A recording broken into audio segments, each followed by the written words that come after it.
Welcome in, Willow. You are 2 times more special than everyone else today. We're probably gonna be chilling. Today's gonna be a fairly relaxed day. We're just gonna be looking at some things, some Live2D things, because I need to chill. I've been working overtime. Okay, I've been grinding. Let me see. Okay, is it here? Yeah, this is my arm. Grinding. I've been working. Ah! Thank you so much for doing your daily. Yeah, we're gonna be blabbering today.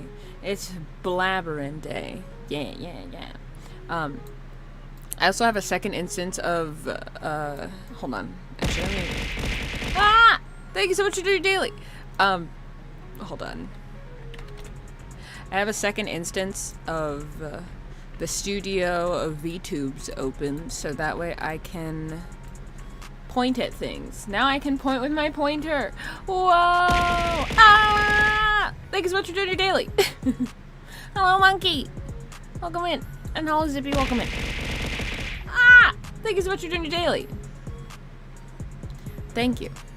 But yeah, so we're gonna talk about things. I have a pointer so I can point at the model or whatever, right? Because I wanna... Well, okay, we're gonna... Today's bulletin is mostly gonna look at learning resources. That's gonna be the goal for today. But I'm gonna, like, you know, if I have stuff to talk about, I'll open up a model. Man. Can she hide over here? She can. If I make her small enough. Oh no, you can totally still see her. Ah! Thank you so much for doing your daily! The daily freaking coins are massive today. It's whenever I use my big model, it scales them up, so they're fucking huge. You know what I want? I want to change the sound back to the coin sound, because it was so nice. Headpad no worky. Headpad's on a hotkey. It's not automatic.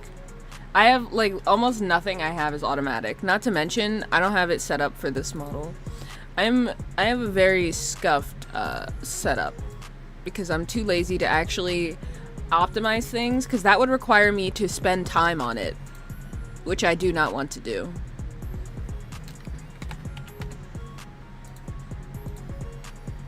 Yep. Oh my gosh, it's huge. There we go. Your headpads. For a little bit. Thank you for the headpads. I appreciate it. Yeah, there is nothing to save. We're not working on art today. You guys.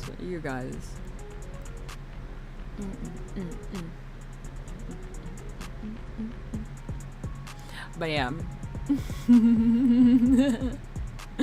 Oh goodness. Ridiculous. It's okay, I'll save myself. I'll take it as you're trying to save me from myself. So, thank you. You love the dislocated floating arm? Thank you. It's my favorite. It's my pointer. Instead of using a mouse, I have this, so I can point at things. Be like, wow, don't you guys like the this thing? Oh my gosh, the this thing is thingin'. Crazy. Actually, I want to redo my mouse positions. Hold on. Okay, so here it's the farthest point, which is 1460, and then we'll do from here. Okay, 120 to 1460. Ah! Thanks so much for doing your daily. Is Blubber full of blubber? Yes. I am a narwhal muffin. Yep. That's me. That's me. Okay, and then this is the top of the post, which is 341 to, okay, 340 to 1080, I believe it was. There we go. Now I have physics when I move around the screen. Ha ha ha. Yay. Okay, I fixed it. I have to adjust it. Everything needs adjusting. Ah! Also, no one's gonna be able to get that star. I'm sorry, you're all trapped in a box. I locked you all in the boxes. I hope you like it.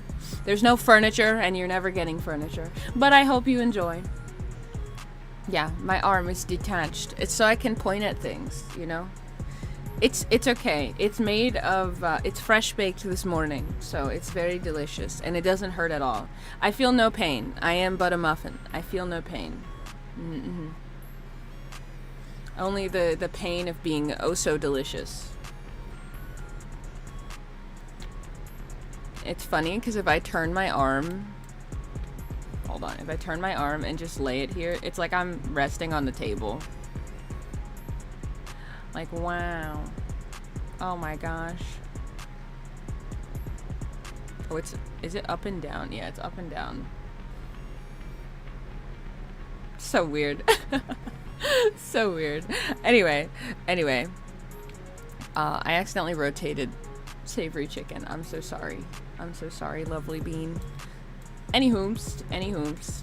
Oh my gosh, she's spinning. 360! 360! She's gonna do it! Oh my gosh! Oh my gosh! Oh, she did it! She did a backflip! Wow! I'm tired, dudes. Tell me how I felt like I got the most sleep, and yet I somehow also got the least sleep. Like, what the fuck is that? The audacity. Hello, Osiris. Welcome in. Welcome in. But yeah. Wow! Thank you so much for doing your daily. Thank you. But yeah. Today's gonna be a short stream because I'm taking a rest day today because I literally have been working so goddamn much. Last night, we were literally watching Bones, and I was like, you know what, guys? I should go to bed. And you know what I didn't do? Go to bed. I stayed up for like 2 extra hours working on more pixel studying stuffs. Dude. I have a problem.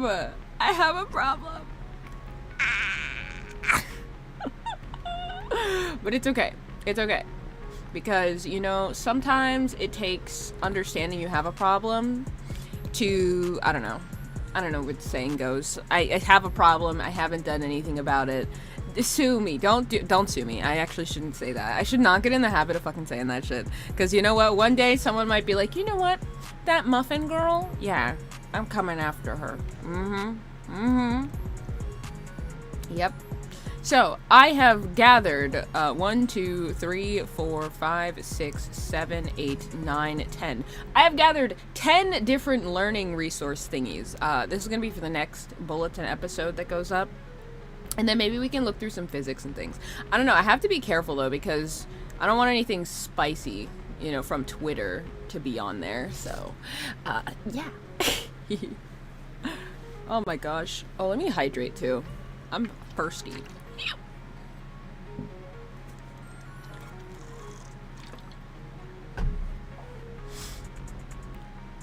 I really should just you know what I should do? Instead of compiling all of this shit for, what's it called?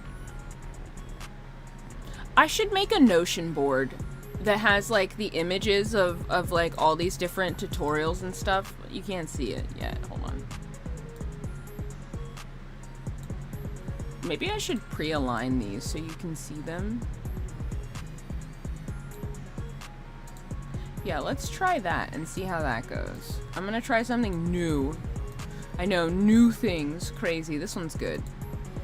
Yeah, you guys are getting the sneak peek of all the things. Some jiggly ears.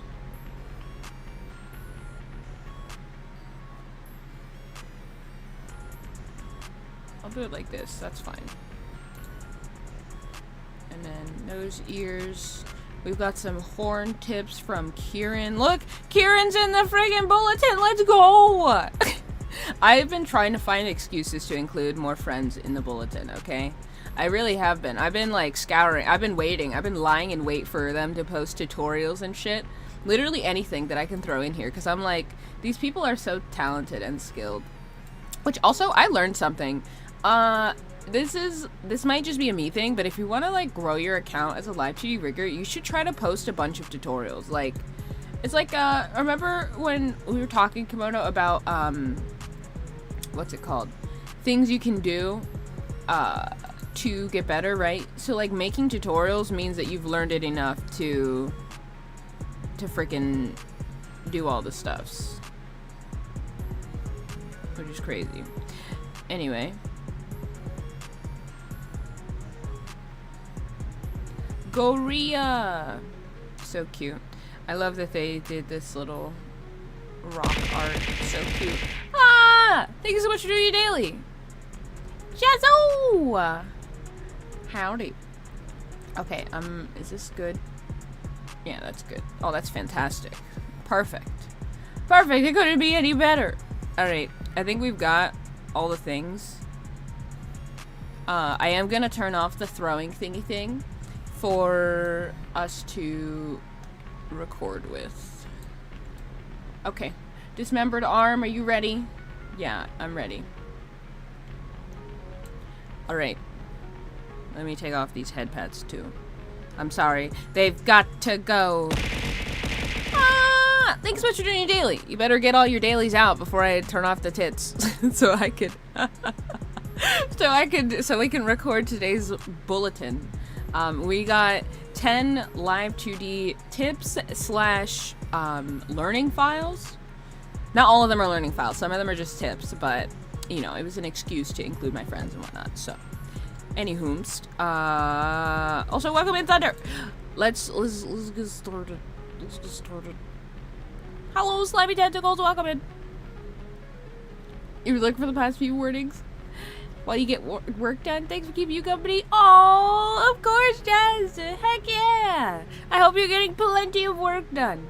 Dude, I hear that from like a bunch of my friends. They're like, dude, I like how you stream in the morning because... Wait, what the fuck? Did I just flip the hand? It's upside... Huh? It's backwards.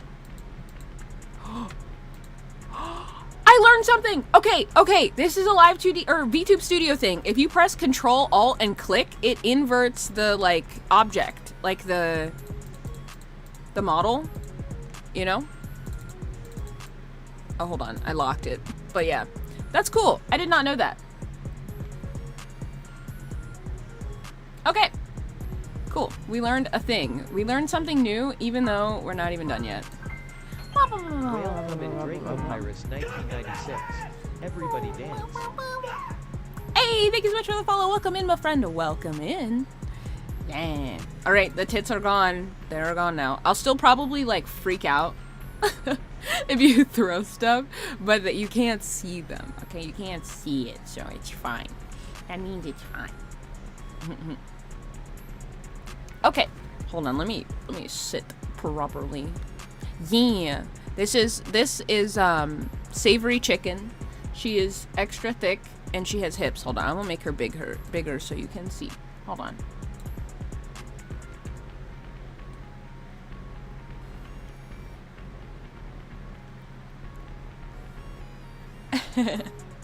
Yay! But yeah. Anyhoomst. Okay, who wants to join me on the table? Which kiddo wants to join me on the table? I just realized I could probably load numerous VTuber children's right now. How thick we talking? That's as thick as it goes. I don't increase the hip size for anybody.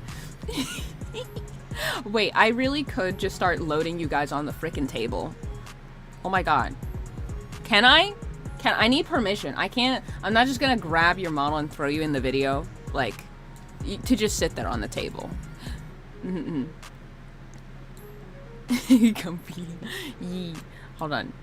I do have Thunders in here. I don't have everybody's because I not took some of the models out. When my computer reset, they weren't there. You know what I wish? I wish I gave the small models like a sitting toggle. That would be cute. Please do not be weird. This is not my design. This is not my character. You will be bonked if you continue being weird. Thank you. Now, I'm thinking, I wish I gave them sitting toggles. That'd be so cute, because then you could sit on the little table. You could sit on the little table. Okay, wait, so hold on. Who we going through? We have this noggin. I don't need one for the noggin, I suppose. Noggin? Hold on. Let's see. Okay, we're gonna unload.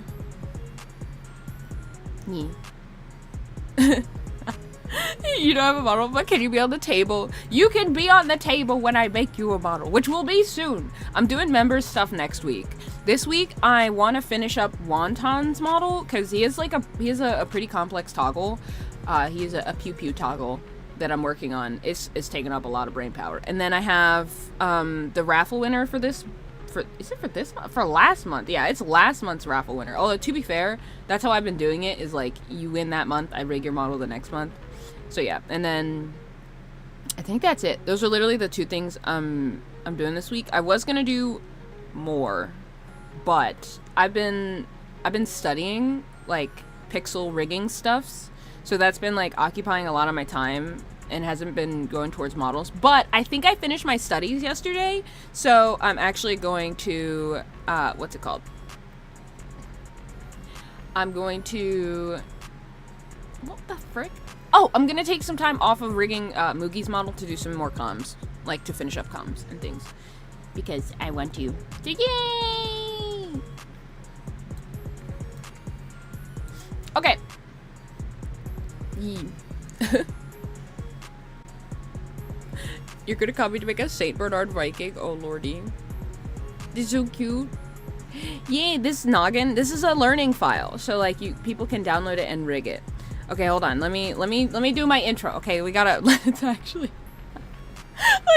get started. Okay, I have to turn off the music too, cause then we can add music in the background. Where the frick is my music? There we go. Okay. Voice things. Water. Okay. Here we go. And we are recording. Hey yo! Welcome back to another episode of Blabber's Live2D Bulletin. Today we're going to be taking a look at some learning files as well as some tips and tricks to help you level up your Live2D rigging. Yay! Alright. First up, we have this adorable noggin coming from Miu. Alright, hold on. I want to center it again after showing the name. I think I showed it right. Let me do it one more time. One more take. Okay. We have this adorable head study file. I want to say chibi head study file. Okay. We have this adorable chibi head study file coming from Miu. And you are free to go grab it over on her Ko-Fi. Her, right? Yeah? Correct? Okay. I believe so. I think they did the art and rigging too. That's just someone adding them. I believe they did the art too. Yeah, artist and rigger. Okay, cool. I didn't check everything beforehand, but yeah. Okay, now I want to talk about this because this is so freaking adorable. Can we talk about these heart eyes when they blink? Oh my gosh, that is so cute. Also, I love chibi heads. I'm sorry. You know, I may be skilled enough to rig big pixel models, but rigging chibis is so much more fun than rigging big models. It just is. Like, inherently, 10 times more enjoyable. Why? Because I can make you squishy. I can make you, like, have huge eyeballs. And it's just adorable, right? The goal is adorableness, right? Not necessarily technical skill. And I like being able to pair that adorableness with technical stuff because I think it makes it, I don't know, a little more interesting, maybe. It's like, maybe I'm lazy. But yeah, no, I'm a very lazy rigger, confirmed. Oh my gosh, right? The blink is freaking fantastic. What do you guys think? I know it's just a neck. I know it's just like a neck and a head, but that's most like study files. I always had this idea to try and take a bunch of study files and like put them together to make a model. I mean, don't do that, right? Don't do that. Like I would just probably do it for fun, for shits and giggles, but like you probably could. There's enough learning files out there, I think. But don't do that. Don't do that and try and use it as a legitimate model. I would just do it like as a meme. We should change our plans to make adorable chibi people for our secret project. We could. Anyway, sorry, don't include that last part in the video. Okay. Let's see. Whale come in alleged bowl. Everybody dance. Fuck! thank you so much for the follow. Welcome in, my friend. Welcome in. All right. Hold on. Let me put it back here. This is Moondara art. Okay. We've got a Live2D furry head study file coming from Moondara art. Wait, actually, I should just say Moondara, huh? Yeah, probably. Okay. Redoing! Next, we've got a Live2D furry head study file coming from Moondara. Honestly, I'm living for this. Not to mention, the style is iconic. I want to see more models in, like, a non-anime style. Yeah? It'd be very, very cool. Also, this head study file also has a horn, too, so you can practice more than just rigging the snoot. I like that side angle. That's really cool. Like, look at the side angle. It's so fantastic. I think a lot of times with, like, anime models, when they turn to the side, they do that thing where, like, the mouth is still on the face. But I like how for this study file, they have it rigged so that it's, like, there's actual clipping off of the face. Super unique. I like it. I'm living for it. I want to spend some time trying to... Hold on. Restart. Collect your thoughts, woman! I want to spend some time actually studying other people's learning files at some point. So, if you would be interested in seeing me rig some of these study files and things, be sure to leave a like and subscribe. I did the thing. See? Did you see me? I did the thing. Okay. Yeah. Also, links for everything will be on Ko-Fi. Don't include that part. I'm just letting you guys know. Let me send you guys the last 2 links. Also, I realized when it comes to me making these into descriptions later,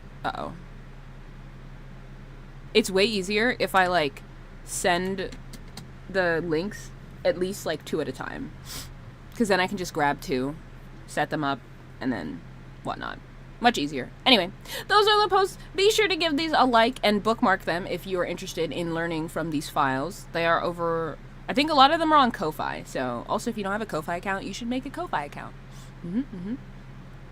Alright, what we got next? I think it's another head file. This one's really good though. Look at that. They did a fantastic job rigging this though, to be fair. I want to rig more head study files. Like, I want to learn more. There's so much you can learn from just practicing on different art styles too. It's crazy. It is crazy. Like, I've been rigging Mugi's model. Hold on, this part should probably be included, but after I do the intro for the tweet, just making a note. But I've been rigging Mugi's model, and rigging her art style has been so great for my learning with Live2D pixel art stuffs and for studying. It's been insane. Like, I don't think I would have had the same thought process if her style wasn't so, like, round and more cartoony for pixel art, I guess I would say. Like, it's not a realistic realism style or whatever, right? It's more round and cute. And I think that style is probably one of my favorite things to rig, is round cute things. So, you know, experiment with different Live2D riggers work and artists work and all that stuff, and you'll figure out what kind of art complements your rigging style the best. Okay. We have a full anime head study file coming from Cho at Rigor Mortis. Yeah, Rigor Mortis is freaking dope, dude. They make some cool stuff. The expressions on this are absolutely fantastic. I love the chewing. Like, I don't know, something about models that can chew just... like, it's completely unnecessary, but at the same time, it's like... you can make the faces. I don't know, it's so fitting. It's so fitting. But yeah, some great range. Definitely worth practicing. Alright, this is one I'm really excited for. This one I'm going to be pulling out a small model for because this one not only inspired me, but I I spent a great deal looking at all of the physics and things on this. I'm probably going to re-say, like, all of the things I just said just now.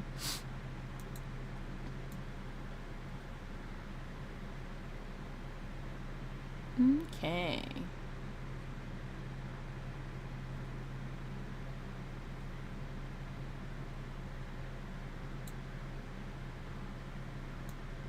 Oh, maybe I should pull out... Do I have Gone as well? Oh, I don't have my name Gone in here, too. Do I have any other models with blank hairstyles? I don't think I do. Because Ruby just has big hair. But that's okay. This one is good. This one is good. Anywho. Let me refresh this.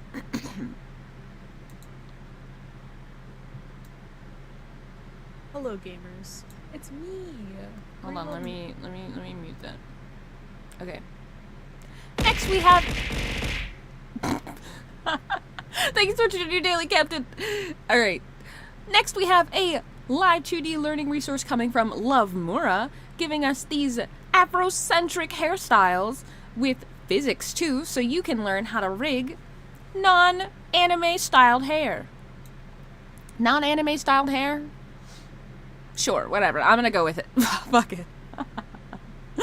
Oh my gosh. And then we'll go back up to the top. I remember when Mura first posted this because I spent so much time looking at these files. I practiced rigging it a whole bunch, and like, honestly, if it wasn't for just her existing in the space, I think my rigging for this style of hair would have been trash. Like, I myself have done, you know, actual braids and other black hairstyles and things, but I don't think my brain was really there for how to implement that into Live 2D, especially because it's been forever since I last actually did my hair. Anyway, so when it comes to rigging, you know, more Afrocentric hairstyles, I think that something that was super important that I learned from Mura was actually taking time to properly layer all of the hair. So this is Savory Chicken. Hold on, she's gonna be bigger than me for a second. But what I did for her hair was, wait, give me a sec. Here we go.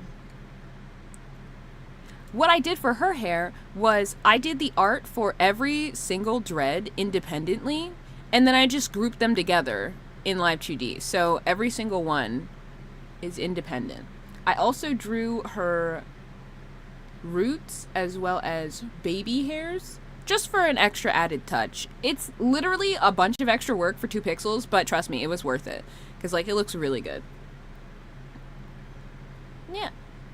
But you have to spend extra time learning things that you might not be confident in working in. Even if it's something you really want to work on, you have to take time. Take time to get better, and take time to study and practice and learn the techniques that you are not qualified to to do yet. Yeah.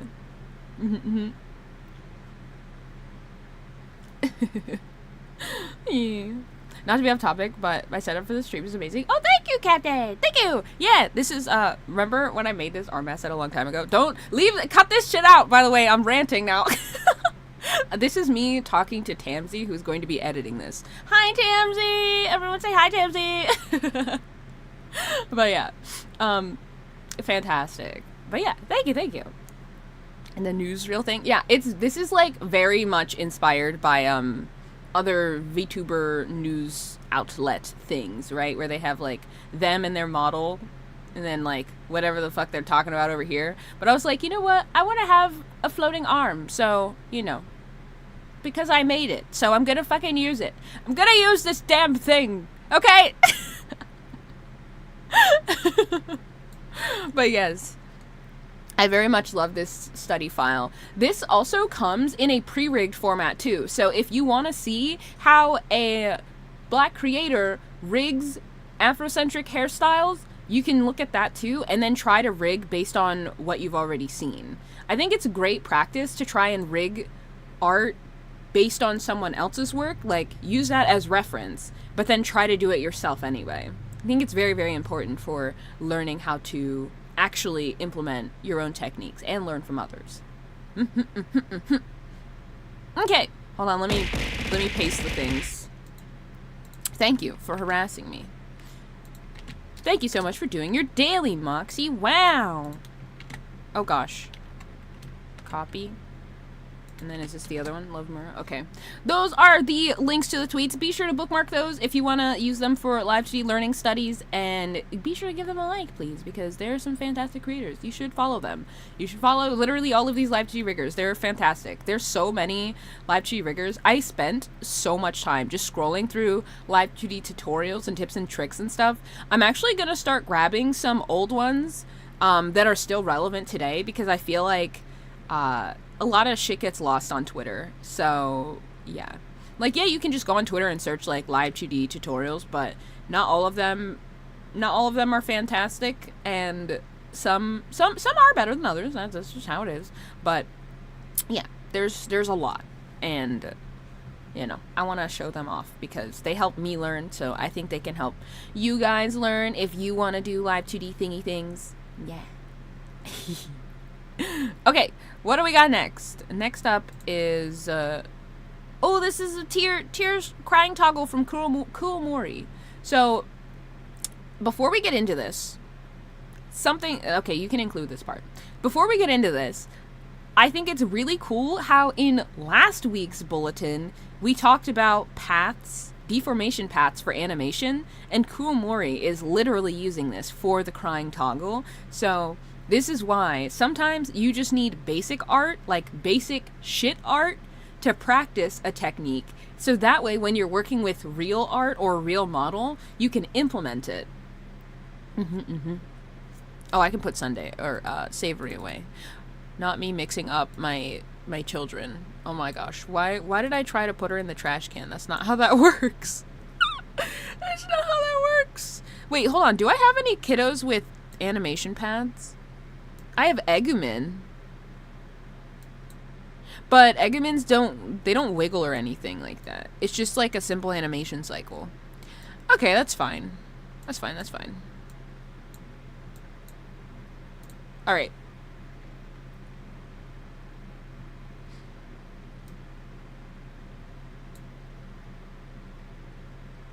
Oh my gosh, look at the crying. It's so sad. Dude, okay.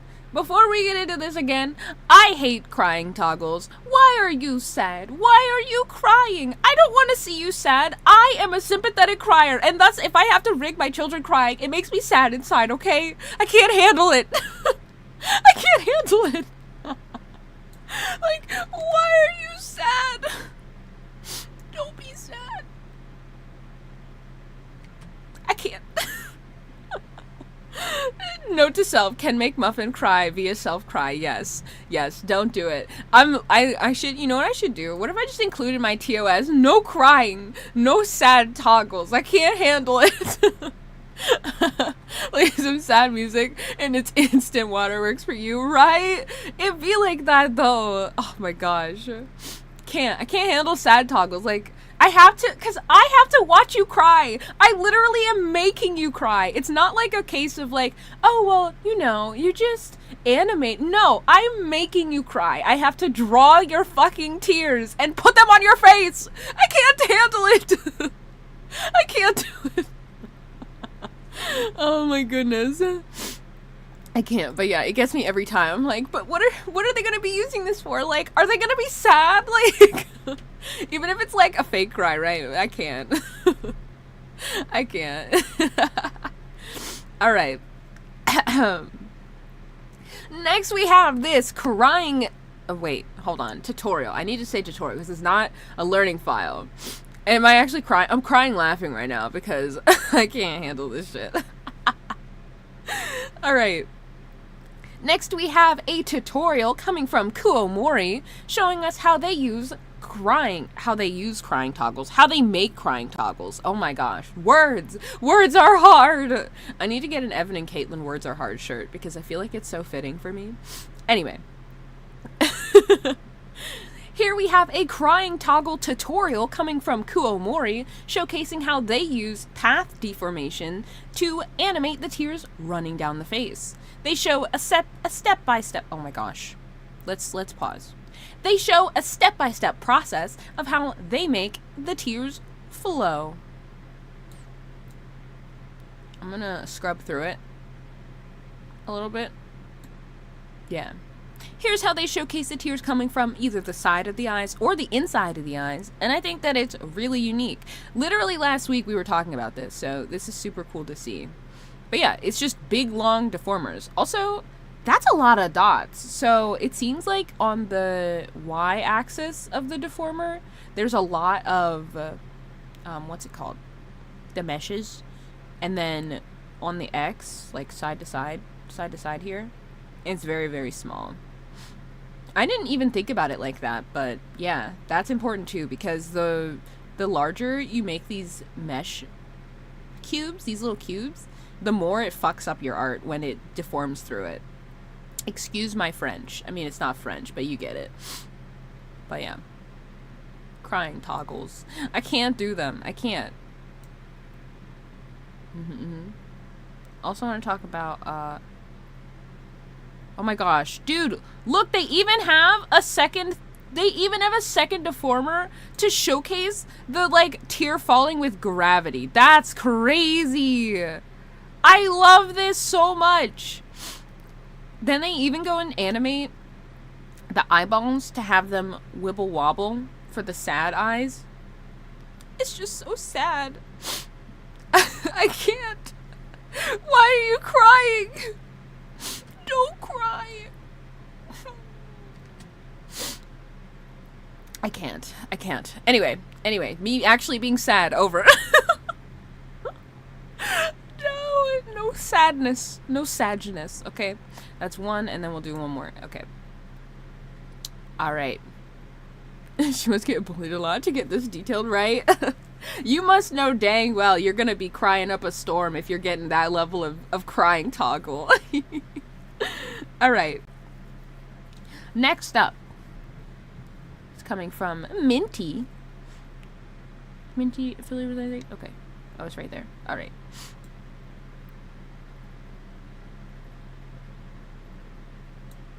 Next, we've got these cute animated ears. Animated ears? What the fuck? No, the art style is like animation. Just non-anime art. What the fuck do I want to call this? What kind of style do we call this? Cartoon ears? They're like cartoon ears. Yeah, we'll call them cartoon ears. Next, we have this cartoon cat ear study file. It rolls off the tongue better. Come on, we can do this. Let's go. Next, we have this cartoon cat ear study file coming from Minty. These are super duper wiggly, and I really like the layering for them too. The way that they move the highlight around, it makes me wonder how much of it is actually separated, or if it's just like 3 different pieces, which is like outer ear, inner fluff. Hold on. I have a pointer for this. I'm really curious about the... Hold on, let me scroll so it's actually on the frickin' screen. I'm actually really curious about the layering for this, as I wonder if it's just outer ear, inner ear fluff, and then the back of the ear, or if this highlight is actually separated and the line art is separated.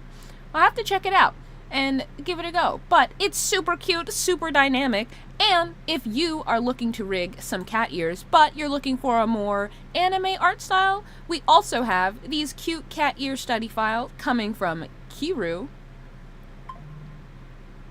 Ooh, good thing I finished that up before my frickin' phone notification went off. Okay. Now with this one, okay. With this file, I can definitely tell this is a 3-layer rig. Mostly because you can see the fluff on the edge of the ear, like right there. It's all connected, like the whole thing. And there's no separation between the shadows or anything like that.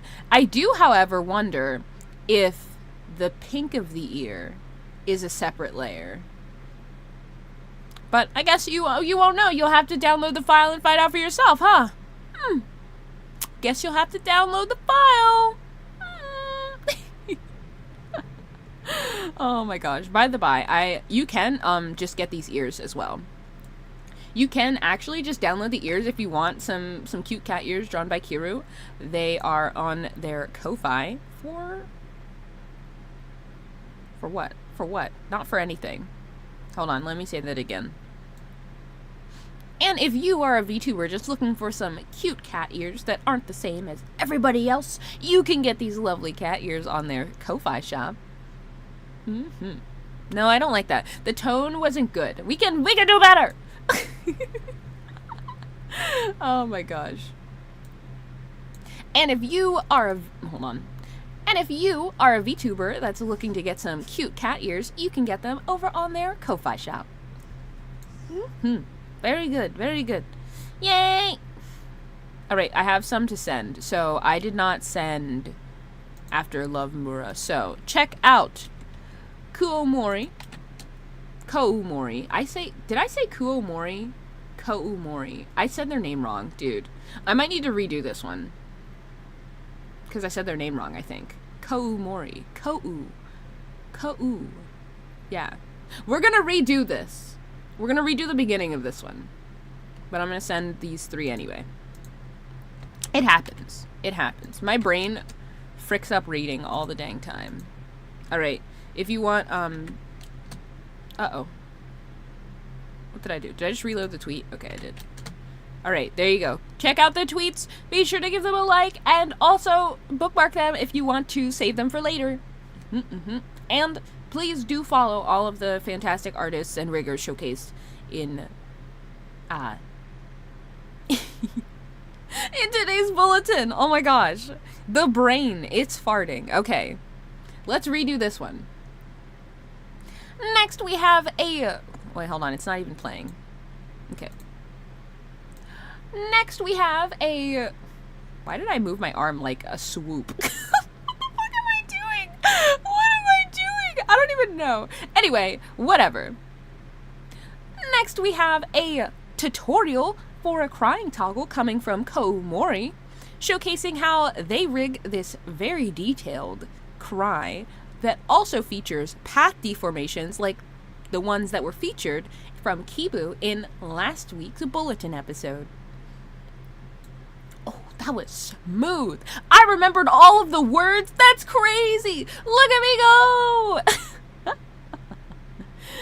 Oh my gosh. Some of the other elements of me talking about this can still be included, but the beginning should be redone because I fucking mispronounced the goddamn artist's name like an idiot. An idiot. How am I gonna mispronounce my friend's name? I feel like a dum-dum. I feel like a dum-dum. Did you know Co-rigged a pixel model too? Oh my gosh. I'm gonna showcase it. I'm gonna do a bulletin episode of pixel models at some point, but I need to harass more of my pixel rigging friends to share more stuffs. So yeah. I'm gonna ask them.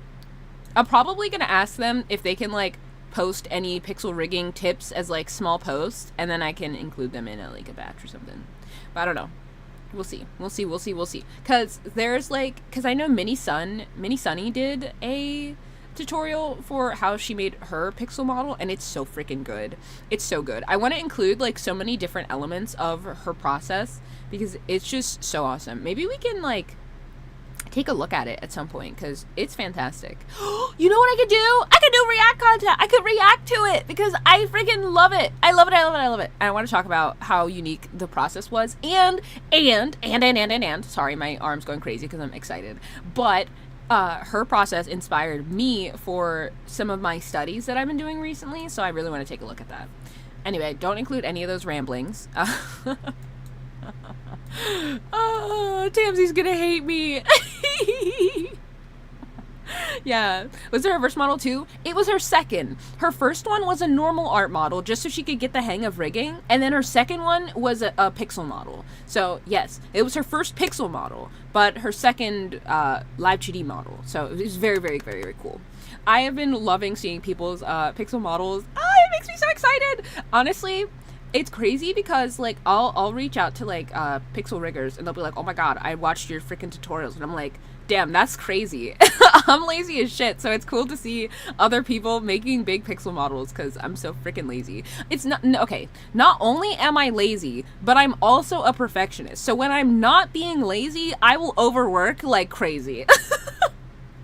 Like, Moogie's model is gonna be insane, dudes. Freaking sane.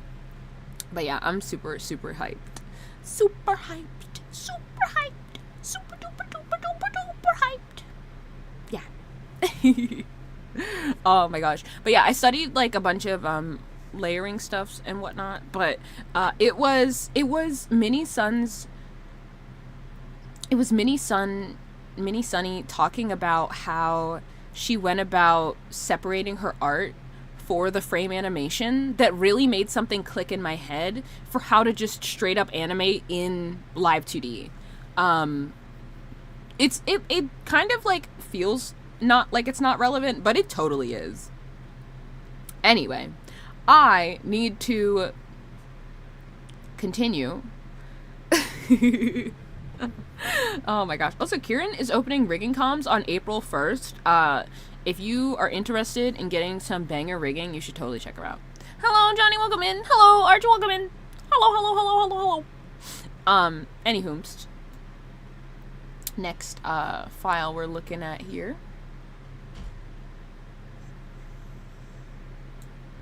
Hi, Bubberson. Noodle wine. Okay.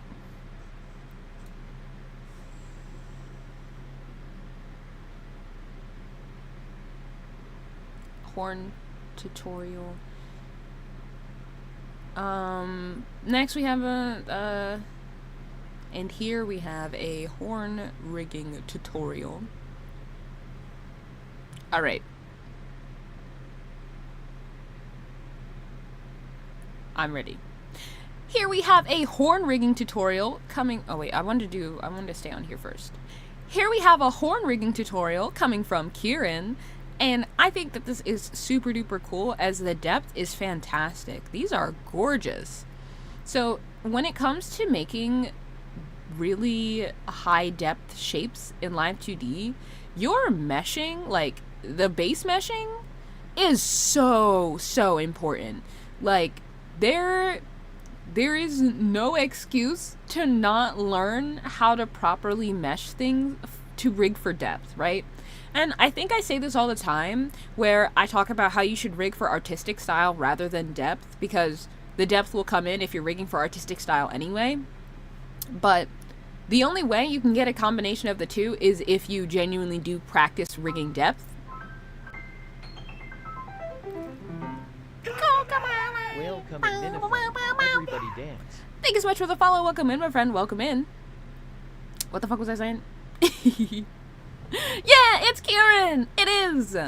But yeah, you have to study depth as well as studying artistic style to increase your rigging skill. You can't just do one or the other. I mean, you can. No, don't get me wrong. You can take everything I'm saying, throw it in the fucking garbage bin, and make the most cracked rigs ever, right?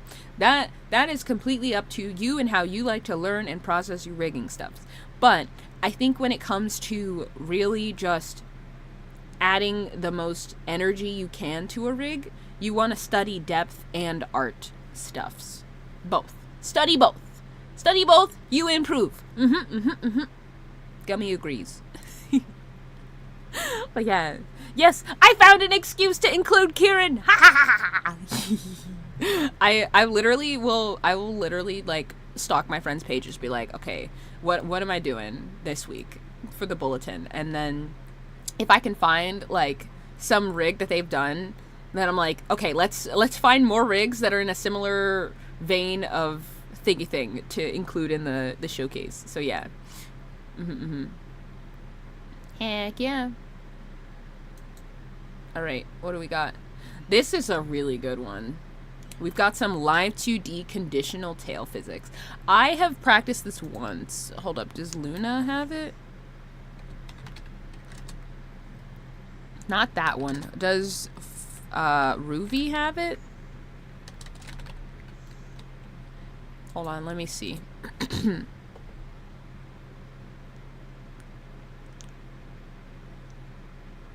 Okay, it's not Ruby. Hold on, let me add Luna's model in.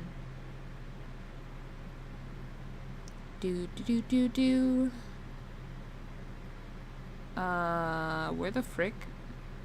Oh, in here, okay. Give me a second. This is gonna look whack for like half a second while I grab the model. Client, small models, Luna, small Luna Faye, and then this Live2D models. Right. Let's load a model and then switch. There we go. So Luna also has a, like the smile. Hold on. See?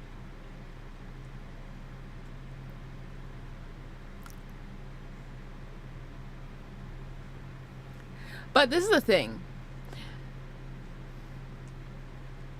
It's kind of mid. Like, it's mid at best. But that's because this was, like, my first time rigging the conditional tail. Hold on. Like, so Luna's model has the same thing. We're gonna talk about that after I talk about the post. So, one moment, please.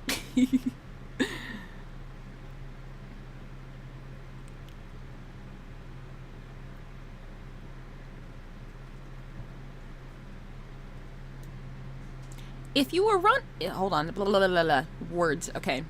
If you were wondering as to how crazy our rigging learning things can go, I present to you some conditional Live2D tail physics coming from salty... Oh. I didn't know there was music! No! I have to start over! If you thought our Live2D rigging shenanigans couldn't get any crazier, here is a more advanced tutorial coming from Salty Rageman? Is it Salty Rageman, right? Yeah. Okay. That's the name. I always get nervous saying names because I feel like I don't fucking know words. Okay. Let's see here. Words are hard. If you wait. Let me start the video over. If you thought that our rigging shenanigans weren't going to get any crazier, here is a conditional tail speed wagging tutorial coming from Salty Rageman.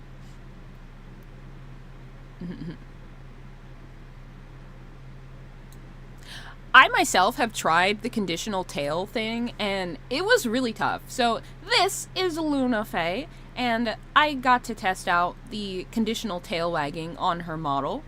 So when I smile, it moves a little faster. But I think what I learned with this is there's a lot that needs to be advanced in the world of tail rigging stuffs. Like, I really struggled on this. This was tedious as hell to set up. It's really cool, and I think it definitely has some uses, but you have to figure out a good way to actually implement it. And I think something that kind of sucks about tail wagging speed is that you lose out on the opportunity to make the tail move with physics. Hold on, I'm gonna bring out a model that has proper... I say proper physics as in, like, just contains moving tails. Oh wait, I can bring out my small model. Hold up.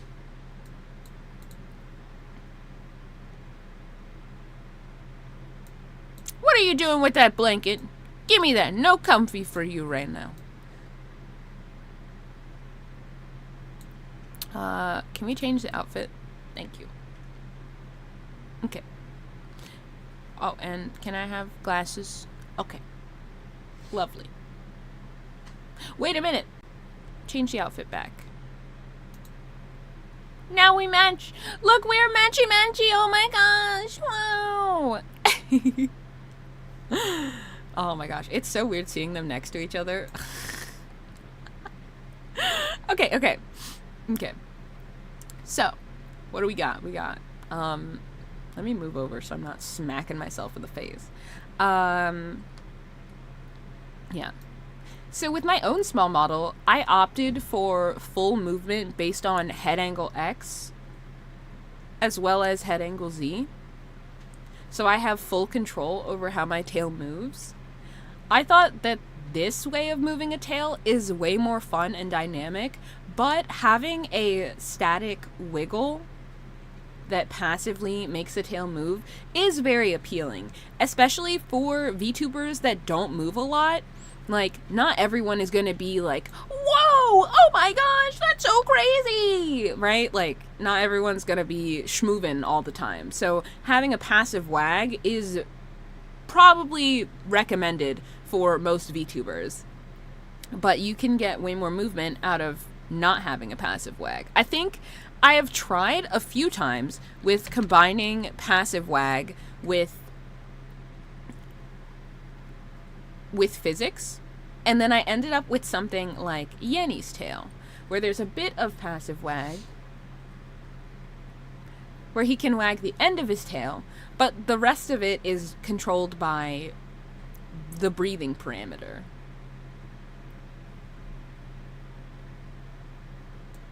Hold on.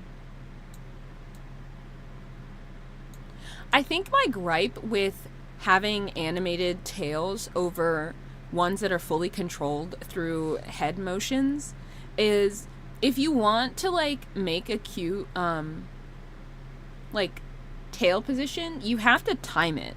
Like, you have no control over making it move a certain way. But with my own model, my own small model, I can really plan like, oh, if I whip my head like that, then I know what my tail's gonna do, and I just have to time the picture like right then and there.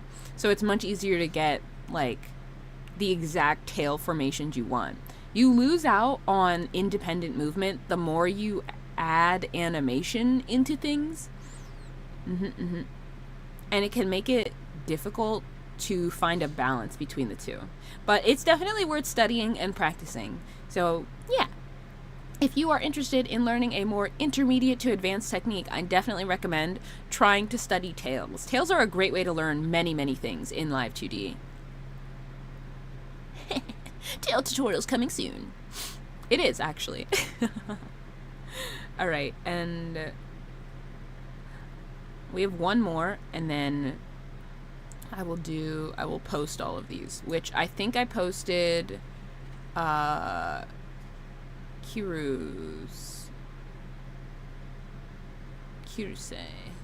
Yeah.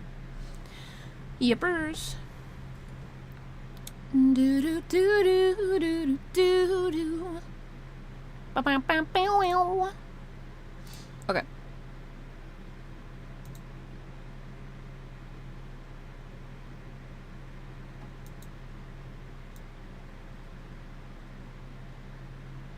Okay. Last but certainly not least, we have how to add line boil to your Live2D rig, coming from Goria. Okay.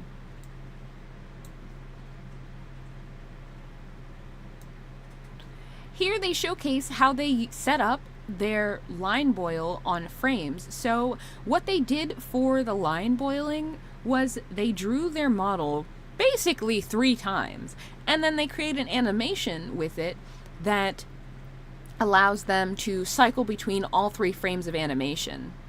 I think, personally, I would recommend setting your animation frames to at least double what they showed there. I have had issues with VTube Studio crashing if you have a short animation that runs a lot. I ran into that issue a lot when I tried to practice pixel art animation with VTube Studio, but that's just like a personal thing. Whatever your computer can handle, go with that. I got a beefier computer now, so now I can do short little animations, but not everyone's computer can handle running and rerunning short animations on loop. But this is so cool. I remember when I saw, hold on, let me show the original post that they had made.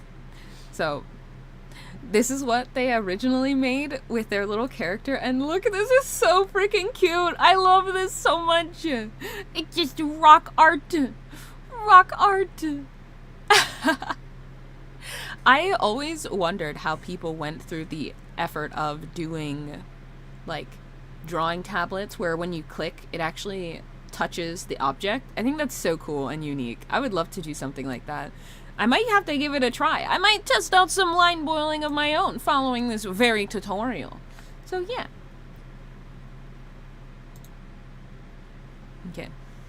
I personally don't have anything crazy or fancy to show you that I haven't shown you already. Just know, things are cooking, things are coming, and I will see you guys next time. Thank you so much for watching. Be sure to like this video and subscribe.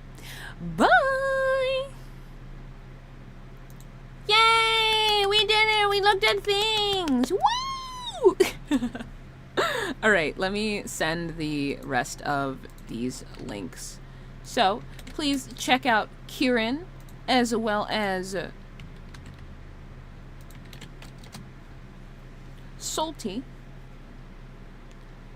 and Goria. Woo! We did it! Yay! Fantastic. Fantastic. But yeah, I don't have anything else to, like, show off, I guess. I mean, I have, like, my models and stuff, but, like, other than that, nothing too crazy. Nothing too crazy. Yep. I need to load more of my models into, what's it called? VTube Studio. So I can pull them out to talk about them for videos and stuff. But yeah. If you guys see any cool, like, Live2D rigging stuff, feel free to tag me. Remember, I'm always watching. Always watching. I love Live2D rigging things. Like, genuinely. I don't know. Like, I've been thinking about it, and the kind of content that this is, while it's basically React content, I really like talking about, you know, the stuff I do to learn. Because my favorite part of making VTuber models is learning and improving from not just coming up with new stuff myself, but also learning from others is super duper important to me. Hold on, I want to make this bigger.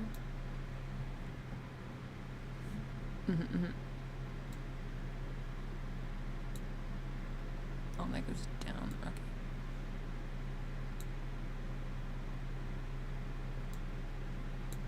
Okay. Okay. Yippers. Wow. But yeah. So I wanted to so I want to keep doing this. I want to keep looking at Live2D stuffs, and yeah, please do more streams. You love more streams. Oh, thank you, Monkey. Thank you. I want to keep doing, like, more and more creative things, and yeah. You watching up both platforms? Oh my gosh, I love that. But yeah, like, what's it called? There's a lot of, hold on. Let me fix my hair real quick. There's a lot of rigging things that are coming up in the JP space, and I really, really, really want to look at them. Oh, you know what I could have looked at? That, hold on, I think I've shown it to you guys already. What was it? I know that it was, who that talked about it? No. You want more people to watch my content? Oh, Monkey, you're so sweet. Hold on, it was, dude, why can I not remember?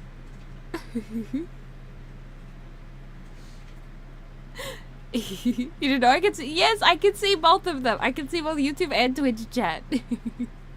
Also, thank you for the hug, Johnny. Hold on, give me a sec. Who was it? It was Cilia.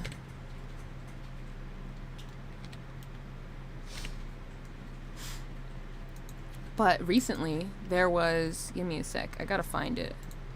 Was it media? It was a quote retweet, so posts probably. Give me a sec. There's no spicy stuff on here. Cilia doesn't retweet that stuff. But this.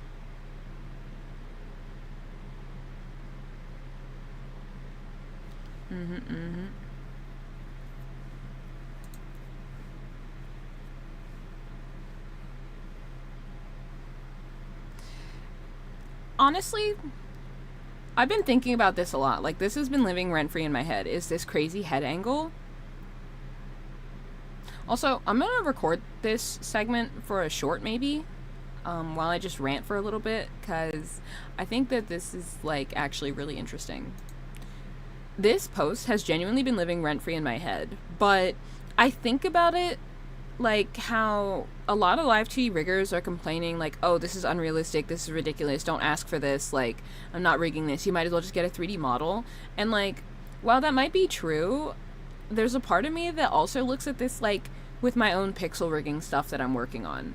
The latest model that the latest big model that's frame animated that I've been working on has the most ridiculous layering you will ever see on a VTuber model, literally ever. It is so complex. The techniques literally were born yesterday, and I think personally it's completely unrealistic as a rig to try and do commercially. Like, the amount of work that will go into it is insane because everything is going to be fully animated. Every parameter is hand animated.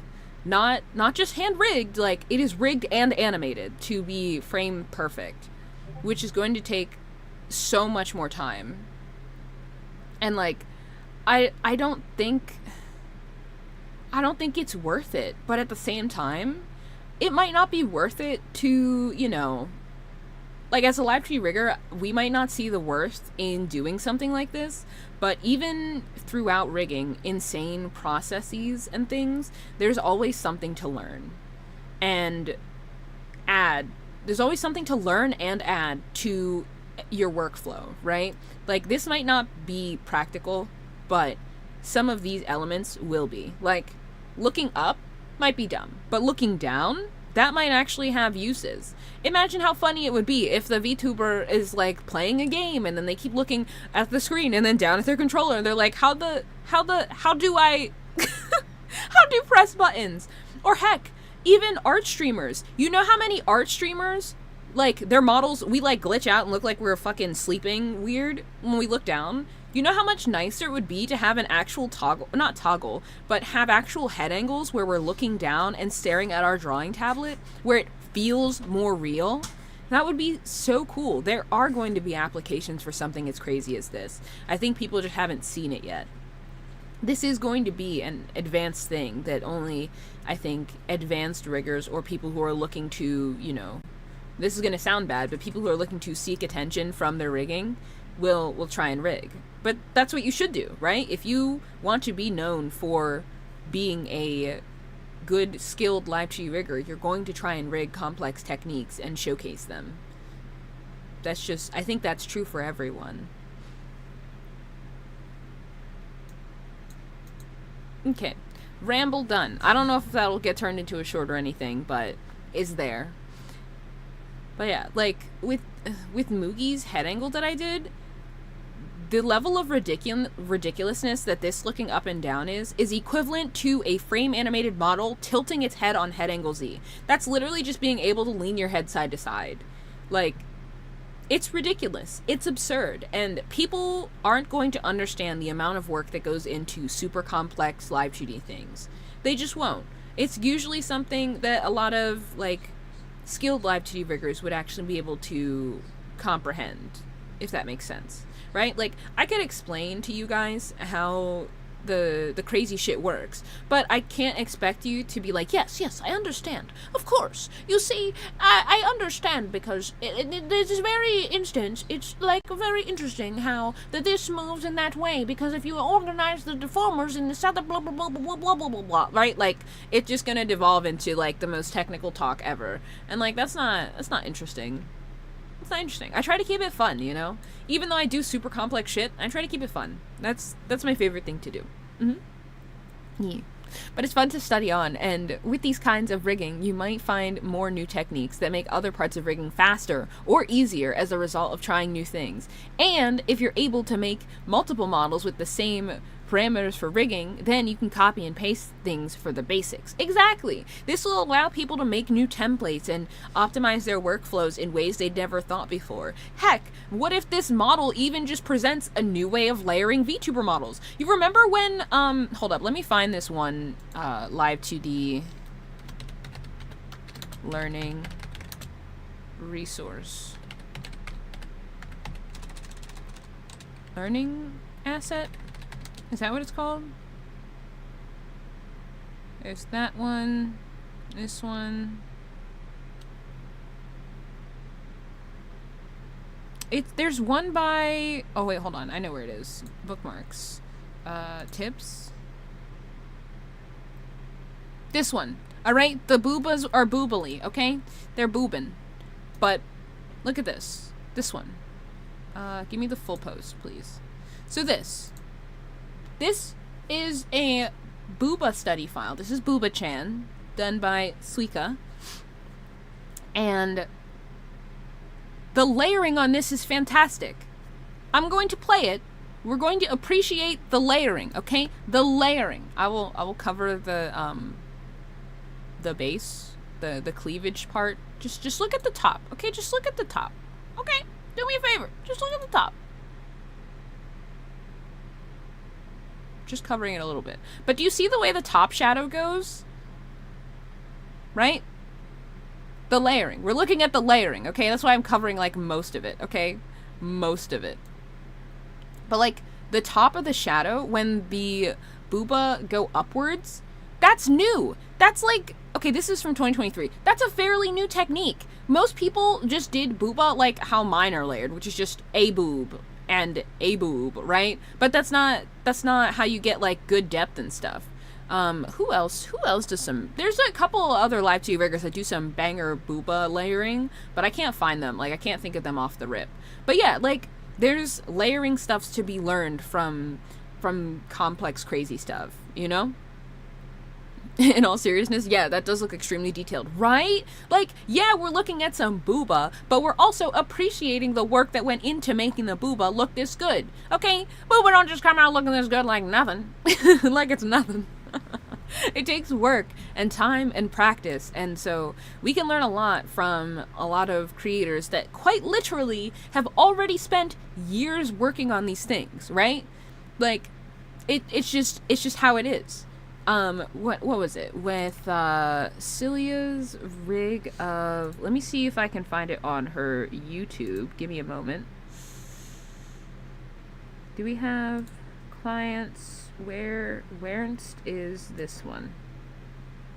Oh, no, wait. I wanted the showcase. I guess the showcase isn't there yet. Oh. That one's gonna be coming out soon. I'm very excited. Let's see. Commission info? Do they have, like...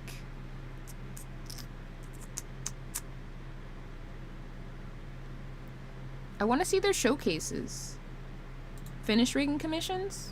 Here we go. Maybe here. Give me a sec. But yeah, we should be learning from people who have literally been doing this shit forever. And like that's how I study and get better, is seeing all of that stuff. And also seeing normal VTuber artists, I say normal VTuber artists as in like anime style artists, right? Seeing normal VTuber artists level up their layering and get more and more complex is literally what made me realize, oh, maybe what I need to get better at my pixel rigging is to try more detailed layering, and that's what I've been experimenting with, and woo boy, is it fucking detailed. It's crazy. Like, the stuff I'm able to do now is insane. Also, why is this taking so long to load? I'm gonna load this, and then... Wait, we are home. Emote commissions. Finish rigging commissions. It's loading. I'm just gonna go to YouTube, because I'm pretty sure it's there.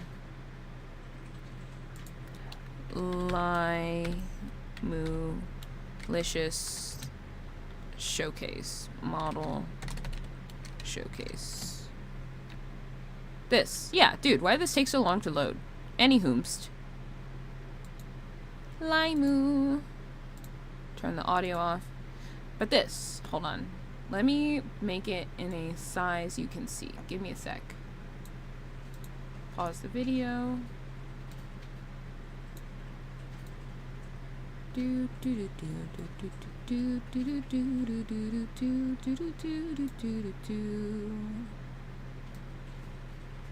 I found it, by the way. It loaded, finally.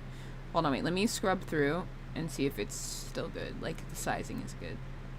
You guys can see everything okay? Like, if I scrub through it? Yeah, okay, cool.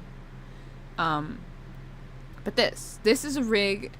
This is Limulicious, rigged by Cilia, and the art was done by Yenkos.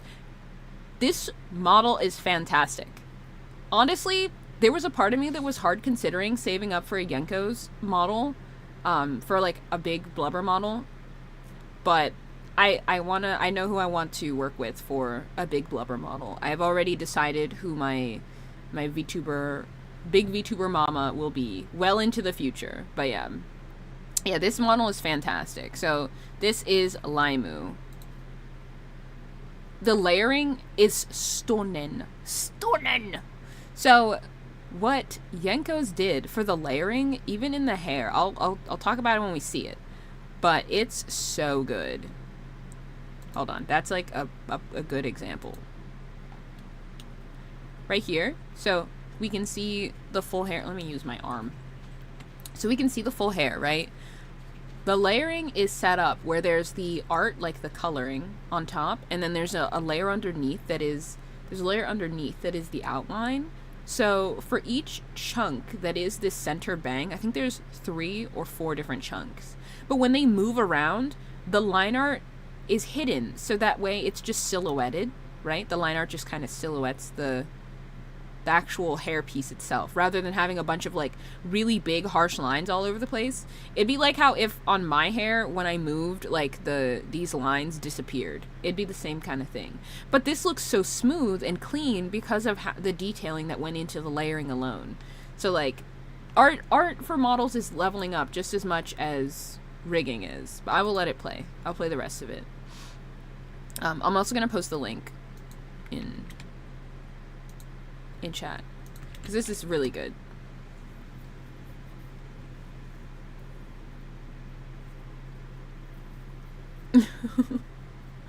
So cute.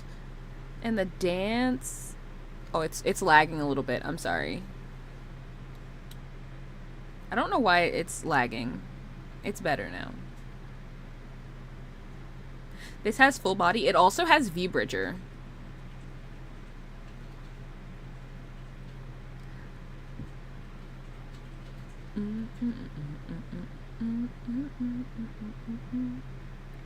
I love the physics. The physics are so good.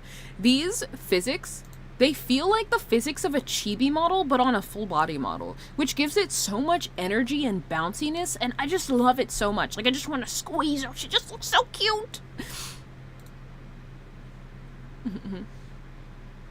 And also, another thing, Limu is fantastic at piloting this model. Like, oh my gosh, she looks just as adorable when she's using the model as we see in the showcase. Like, genuinely. I do find myself watching some Limu content every so often. Oh, the different stances too! Very cute.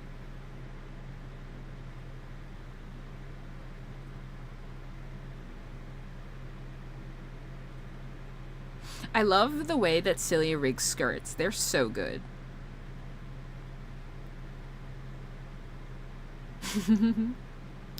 Oh yeah, okay. So cute. But yeah, so many expressions. So expressive.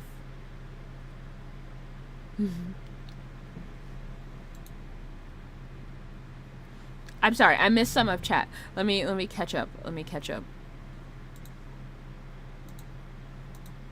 Oh wait, let me go to my profile. Here we go.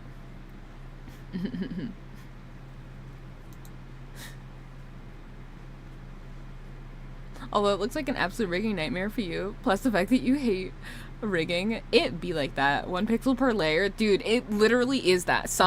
Okay, I've learned. Ugh, sorry, I had to adjust myself. I've learned that there's a minimum, okay? The minimum number of pixels you should have on any singular layer is 1. I could have told you that. You already knew that. But yeah, I literally have some rigging things where it's actually a singular pixel on a layer. It's crazy. Yeah, but some love rigging, and that's the cut and dry of it. True that. You broke 3 mice trying to rig? How?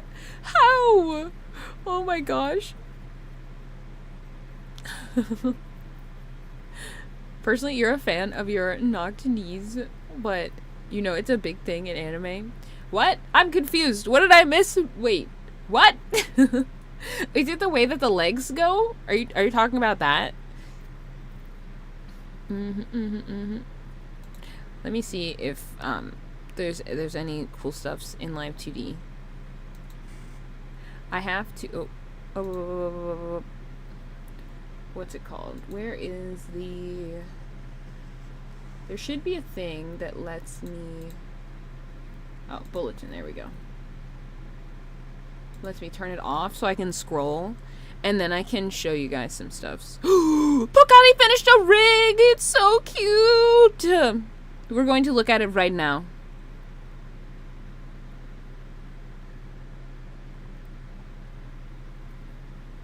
Yeah, we're gonna look at it right now.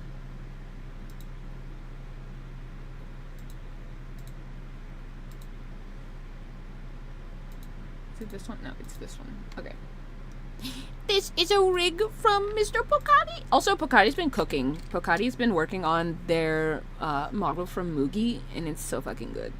It's so good. Oh my gosh. So cute. I love how they do full body models too. Like, I feel so lazy because I genuinely don't like rigging bodies. I just like rigging faces and expressions and things. So I literally designed a model so I can do just that. But yeah, check it.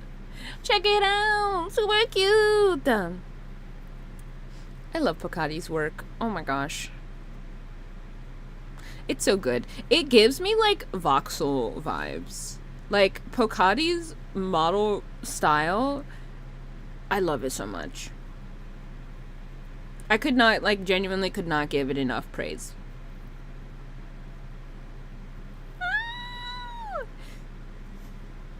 Also, I love the art. Look at the tail. It's so cute. There's even shine on the feetsies. Oh my goodness. Wow. Wow.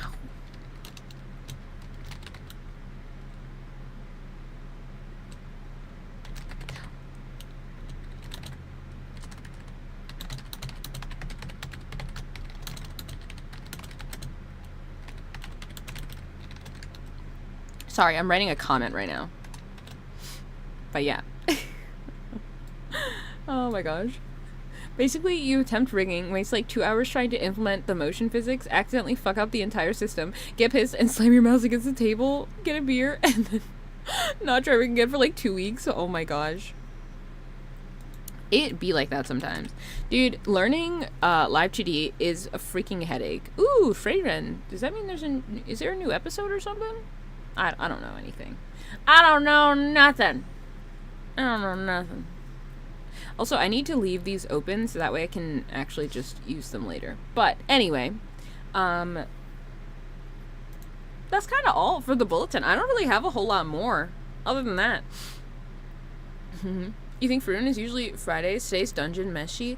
Okay, I gotta catch up on that then, because I went on the Flicks of Nets to look at it, because I do have Netflix, and it's on there, and I didn't see the updated episode, so I must have caught up. I feel like most days, I don't know what day my anime release is on. I'm just like, refresh, is it here yet? Is it here? I'm excited, though. So wait, does that mean free run is tomorrow? Fudiden. I'm excited. I've been really enjoying, like, anime that's releasing. Oh, I sat back. I'm sorry. I've been really enjoying, like, anime that's been releasing recently. Like, I can put my arm away. Put it in the trash can. There we go. But yeah, there's actually a lot of, like, really cool stuff coming out. I need to watch, Apothecary Diaries, I believe it is. People said it's really good, and they don't understand why it's not as hyped as Freerun. But yeah, I don't know. I checked out Freerun because I saw a lot of Freerun art, and I, like, you know, want to know the characters that some of my favorite artists draw, so I'm like, okay, well, I'll at least check it out, right? If they like the show enough, well, maybe actually, who knows if they like the show enough to draw the character. They could just be drawing it for, you know, not internet points, what's the freaking word? Because they're popular, right? Because they are popular characters, but, like, you know. I feel like I need to spend some time just watching some anime and like learning stuff.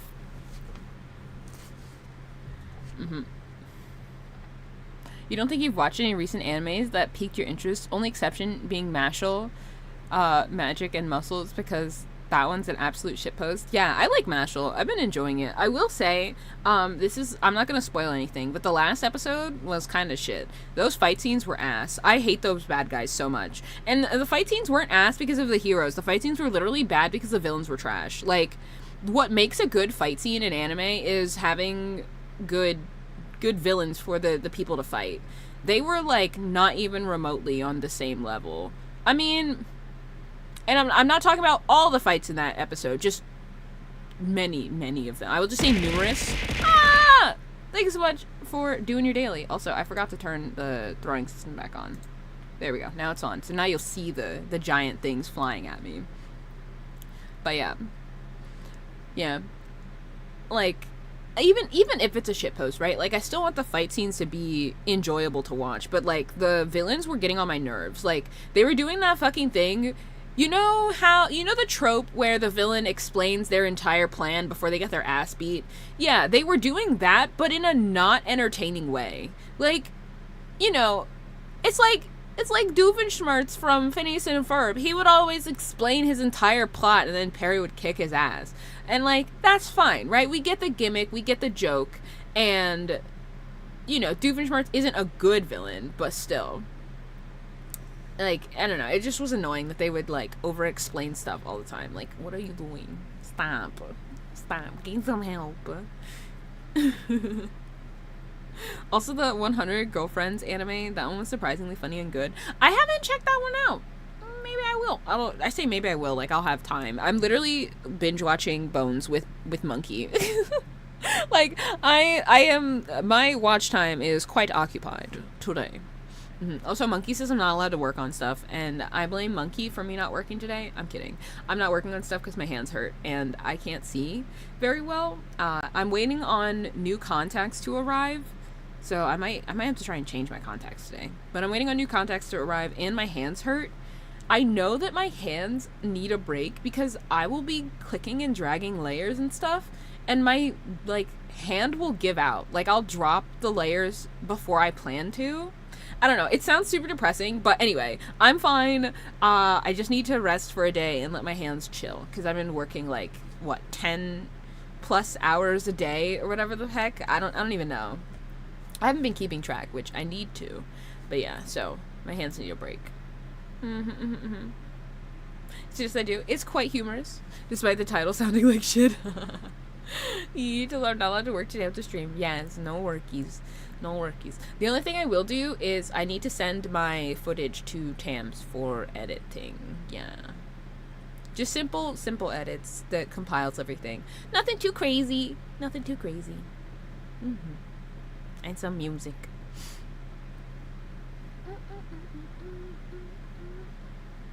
I might ask them to use some music from YouTube Studio instead of like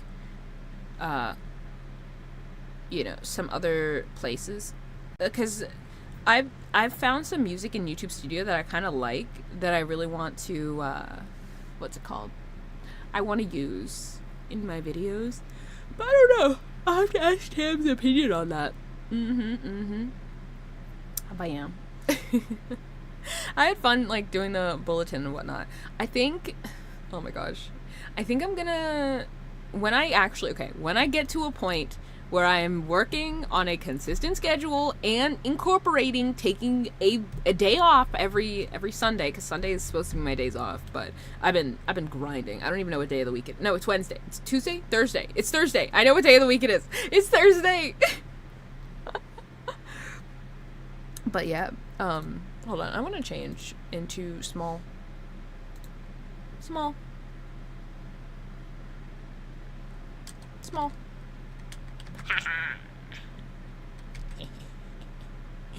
But yeah. Oh, oops. Oh, we are lagging. Oh, it's because VBridger isn't actually connected to this. Disconnect and close. Also, I didn't talk about this, but something else I want to do with pixel rigging and stuff, I want to figure out how to use VBridger to substitute over rigging, like, so that way VBridger handles all of the frame animations and you don't have to rig them all. I think that'd be fun.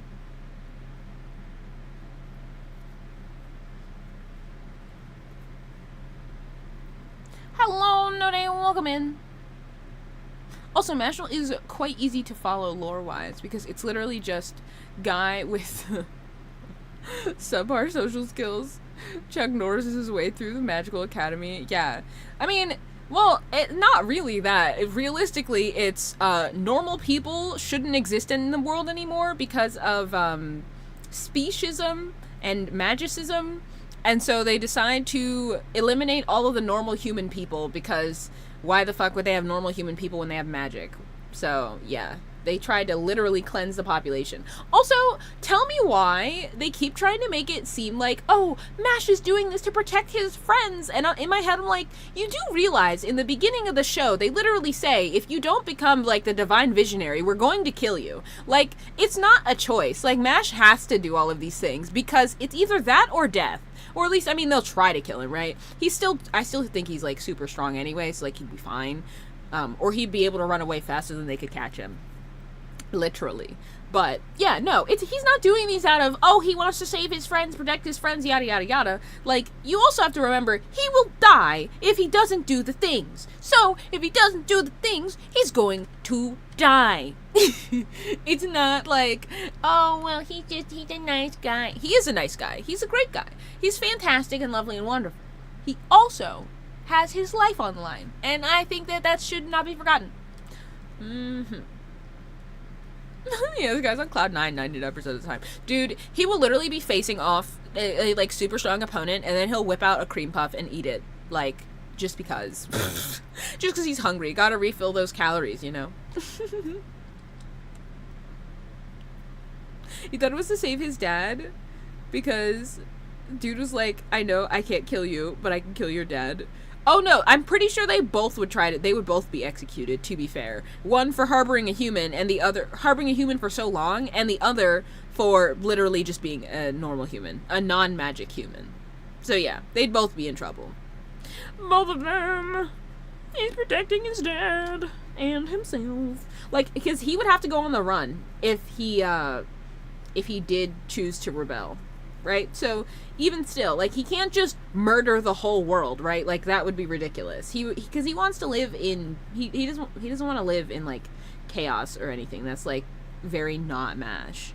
So, like, you know, this is the easiest way to continue buying cream puffs at the store. Think about it that way. I feel like that's the best way to look at it. In what way can MASH continue to buy cream puffs with no stress? Become the divine visionary, and then you get unlimited cream puffs forever! It would be kind of crazy if they were like, what is your one wish, MASH? And he's like, can I have a lifetime supply of cream puffs? Thank you. That's all. Oh my gosh. Bro literally shaped a magical 20 or 2,000 ton wand with his fingers. Dude, literally, okay, hear me out. Something that makes me upset with MASH is the fact that they waste all of this time on battles, okay? This is a two-step process for MASH to win any battle. Step 1, grab and break their wand, right?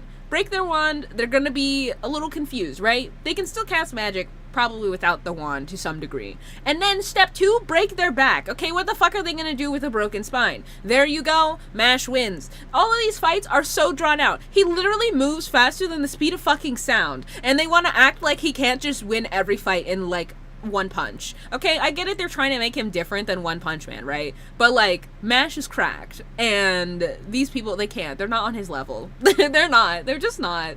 Simply. Welcome in Luca_AYG. Everybody dance.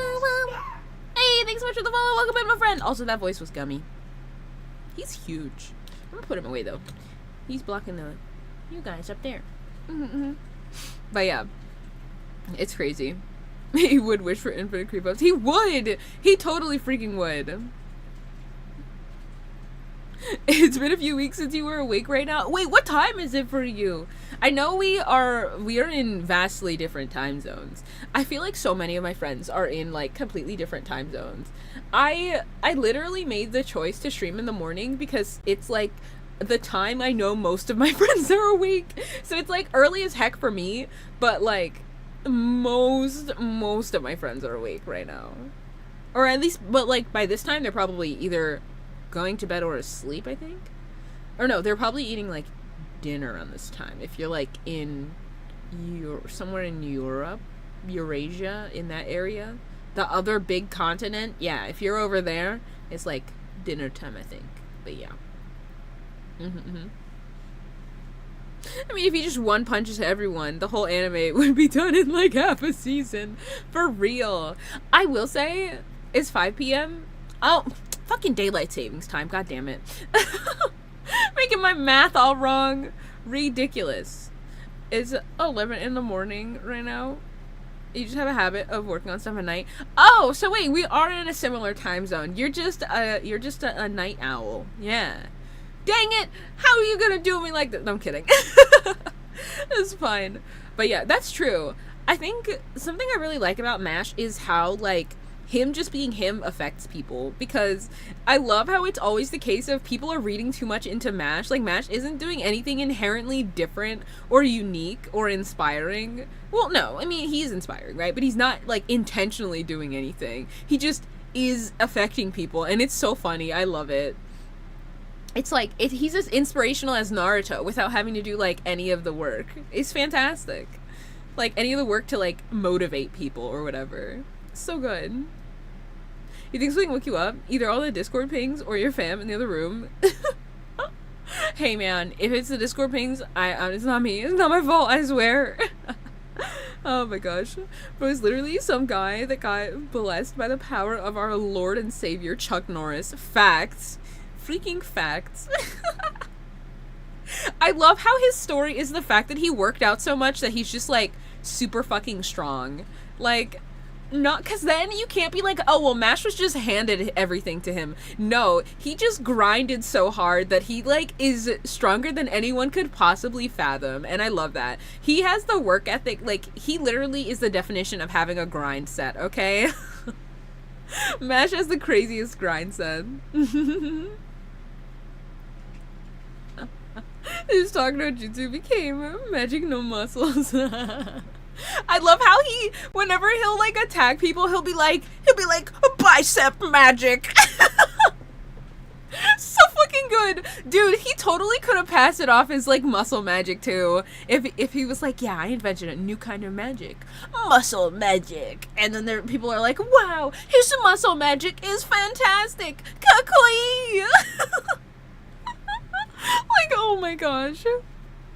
Just when you thought you got a 2-minute ad. That's so tragic. I'm so sorry to hear that you got a 2-minute ad. I'm praying for you. I'm praying for you. That is crazy. Because I literally have it so that, like, pre-roll ads don't roll. That's so sad. Roman max 10 points in strength in his special stats. Fact. Oh my gosh. Your English is not very good, but you like the way I speak? Thank you! Thank you. I hope that the way I speak is easy to understand. And if you need clarification or rewording, you are free to ask.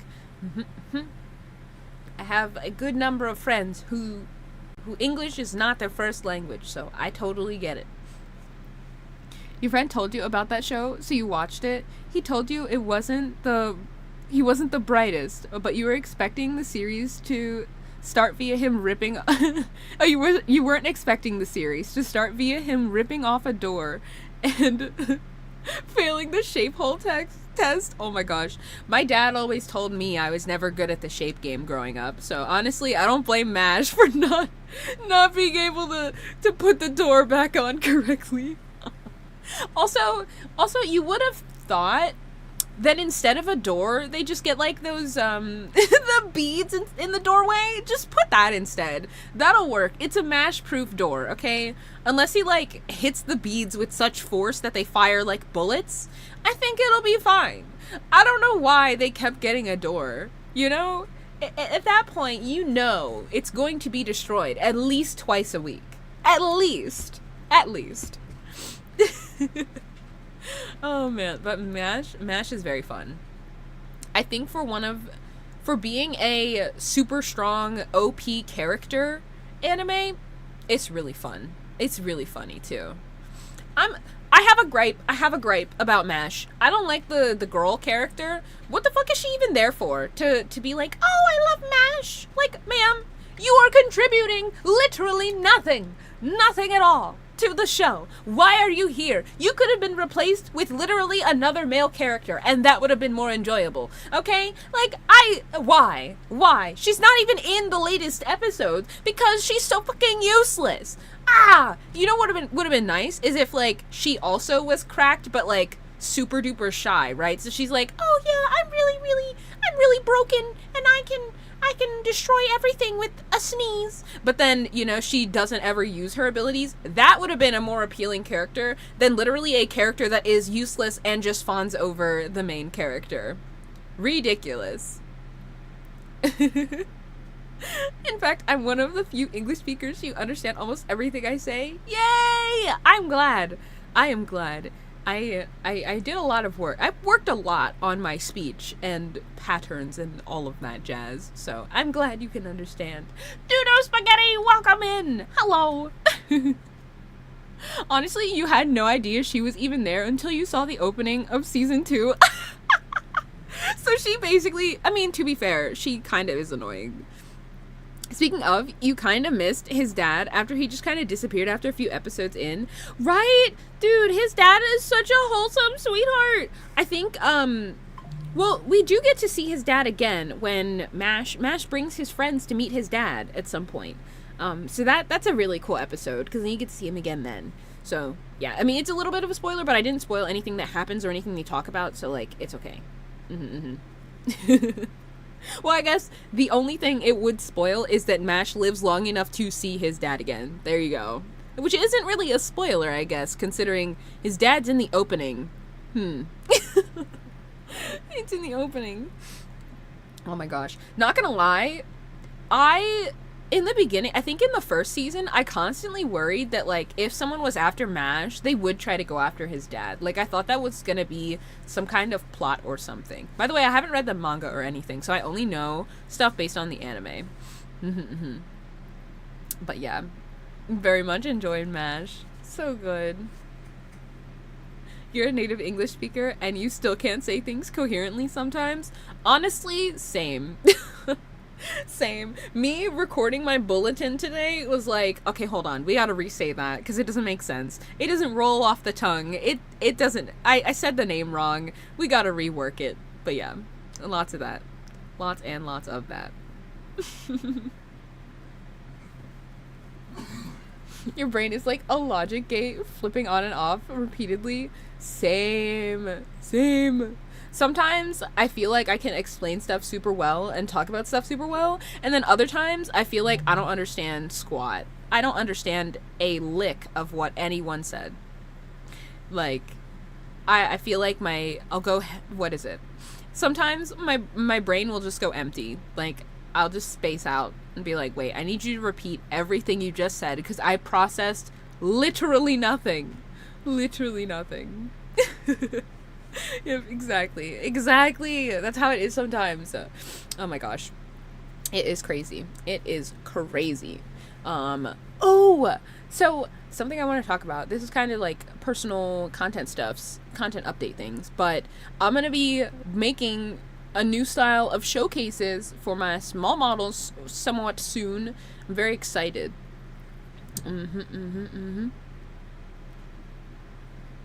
Oh, you know? What are we talking about? Yeah, exactly. Yeah,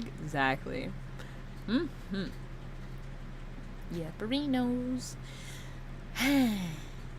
But yeah, I'm giving my hands a break today, because, like, my hand muscles feel weird. They're, like, super weak. I don't know. They just need rest. So I gotta take a rest day. I'm gonna have to get food. I don't even know what I'm gonna do for lunch today. Like, we have corn dogs, but I don't want to make a corn dog.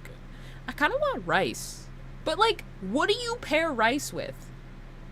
I could put it with eggs. Rice and eggs? Maybe. We don't have, like, meat. I don't have meat to pair my eggs with. We don't even have, like, basic lunch meat. It's so tragic. We watching Bones again today? Heck yeah, we are. You can ignore most misspellings and grammar errors, but one thing that managed to piss you off when some guy pronounced Serbian as Sarbayan. What? Now, how? But like, it's pronounced as it's spelled. How do you? Some people, I feel like some people do it on purpose, right? Like some people will purposefully mispronounce things. It's like how I say Bingerkurg instead of Burger King, because Bingerkurg is funny and Burger King is the sad place that you go to when you know, want to get a burger. But Bingerkurg is where I get my Kung Fu Panda crown. Yeah! I literally went and grabbed a crown that has Poe's face on it because I wanted it. Yeah. Mm-hmm. But yeah, we're watching some more Bones. I'm gonna get food and then I'll be on for Bones. Actually, I don't know, because me and Monkey might watch an episode of Bridgerton. We started Bridgerton too. But yeah. Also, I don't know if we're gonna be doing like a not documentary video. What's it called? The like the style of video where you talk about a thing. Yeah, it's basically a documentary. I don't know if we're going to do like an analytical documentary on Buffy the Vampire Slayer and Angel, but I want to. But we would basically have to spend time writing all of that, and I'm probably not supposed to be typing because I think that's contributing to the problem of working, huh? Yeah, maybe. Who knows? But yeah. You're probably gonna eat leftover loose hamburger. Honestly, I want... Oh, what was dinner yesterday? I might see if there was leftovers of dinner yesterday. I didn't even think about that. If there's, like, leftover chicken or something, I can find something to do with that. Yeah. Hey, you pronounce it as it's spelled. How crazy. That's actually something that you really don't like about English, is there is no specificity in its own rules, so everyone has names spelled in ways that are wild guesses on pronunciation. True! That is so true. It's annoying. Like, I love how the English language has rules that we constantly break. Fantastic. The English language, the exact same language that has the quote, "Rules are made to be broken." Wow.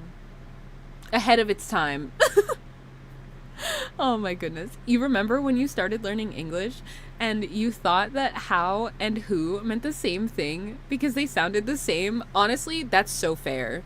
I was talking to my my Japanese friend, and I've been practicing learning like actual words, like words that go in sentences, like adjectives and stuff. And I told them I was like practicing saying like basic sentences, and instead of saying the word expensive, I said the word vegetable. And I said Blubber's VTuber models are expensive, right? I was practicing using like expensive, cheap, big, and small. Like I was just using words, right? With other words that I know. And I said Blubber's VTuber model is a vegetable. I was like, ma'am, no, that's not correct. That is not correct. Chicken and rice. I might do chicken and rice. That is always something you can do. Mm-hmm. Yeah, why does Y in English randomly switch between being pronounced as J and I? That is a very good question. I don't know. I'm not a linguist? I'm not a professional linguist, so I can't answer that question, but all I know is it doesn't make any sense. You literally saw like 4 posts today asking polls on how followers pronounce their name. Oh my gosh. Oh gosh, not bomb, tomb, comb. Yeah, all of them. OMB is not pronounced the same in like any word that it's in. I remember there was this like stand-up comedian that did like a little segment on how the English language is stupid, and they basically went through a bunch of different words by switching just singular letters to show how different the words are pronounced based on switching just a letter. And it contributes, the way that it changes the word doesn't make sense because the letters don't actually contribute to the changing of the other letter's pronunciation. Like, what? It's absurd. I feel so bad for people trying to learn English. It makes no sense. Like, we don't even understand our own, like, we English speakers don't even understand our language. So it's okay. You feel like English speakers would have a stroke trying to pronounce your name? Oh my gosh. Hold on, let me give it a try. Is it, wait, Mihalo? I don't know how to pronounce the J, but that's a guess. That is a guess. But yeah, names be crazy. You've gotten in the habit of first assuming pronunciation the way Spanish or Japanese would say it. Honestly, that's pretty smart. That's pretty big brain. I have this book. Bray, so my partner Bray gave me this book. It's a World of Warcraft book because I was looking into World of Warcraft lore so I could talk to him about World of Warcraft. Best Girlfriend of the Year award, thank you. But he has this book and it's about the Tale of Arthas, I believe. And bro, I cracked open the first page. There were all these giant words on it, and I was like, excuse me? How am I, with a second grade reading level, gonna read this? Like, okay, my reading level is not second grade. It is not elementary.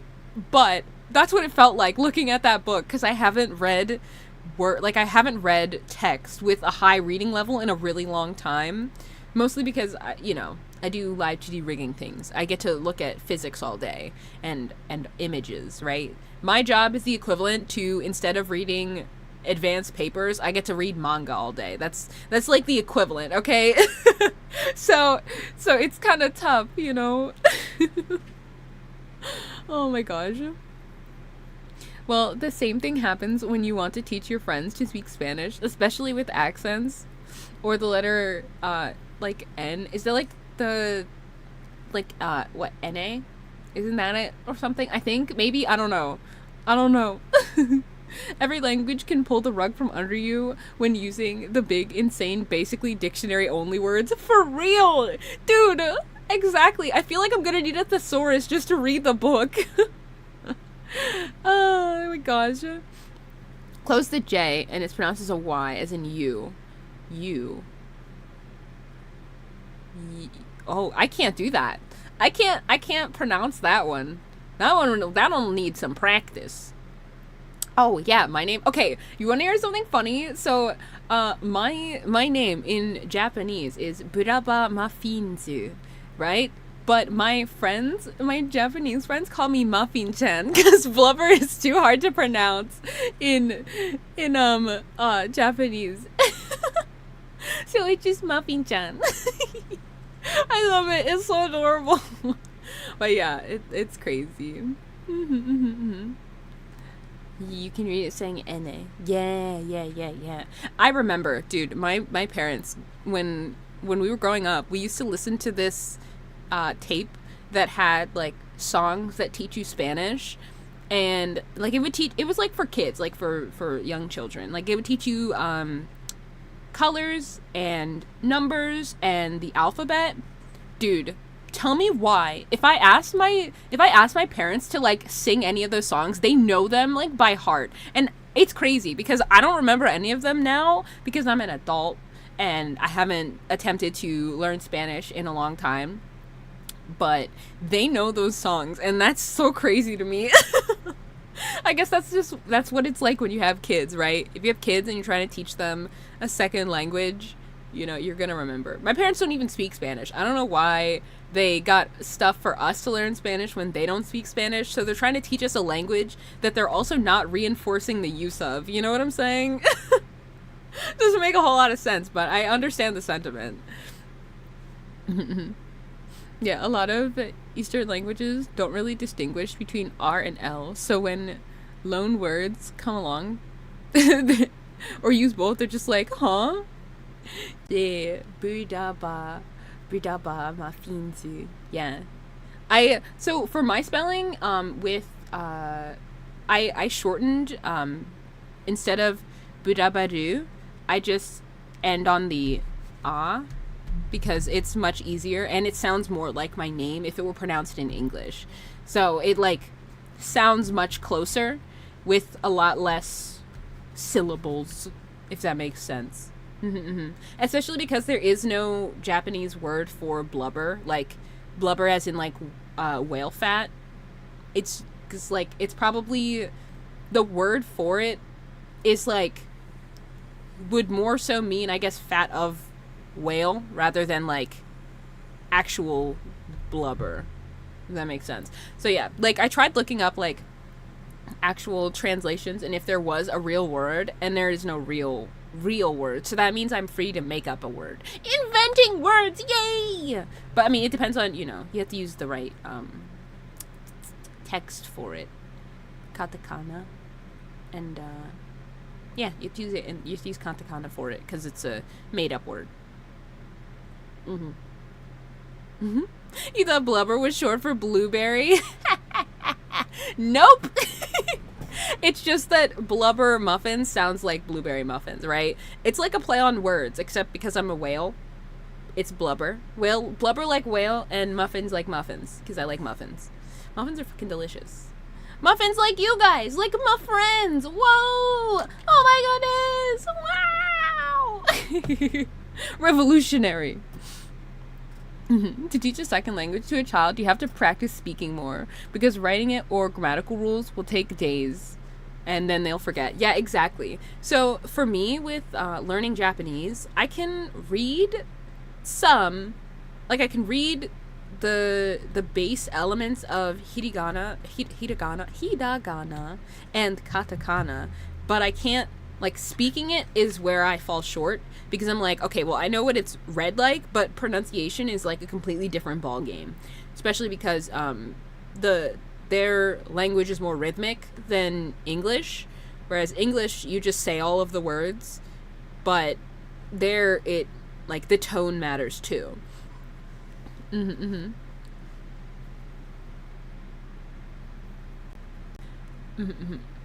But yeah, so I've been practicing speaking stuffs. Okay, I can't read that right now because I need to practice still. I actually need to refresh on my katakana because it's trash. Like, I forgot a lot of it. I do remember a lot of hiragana, but I forgot a lot of my katakana, so I gotta study again. I need to get my flashcards back out. I literally made flashcards and everything, dude. I took my learning seriously. Because when I was in college, I actually wanted to take an actual Japanese class, like to learn Japanese, but then it was always full, so I never got to take it, and it was really sad. So I just had to practice on my own. It was super depressing, but yeah. Oh, are you just saying hello? Hello. Konnichiwa. Yee.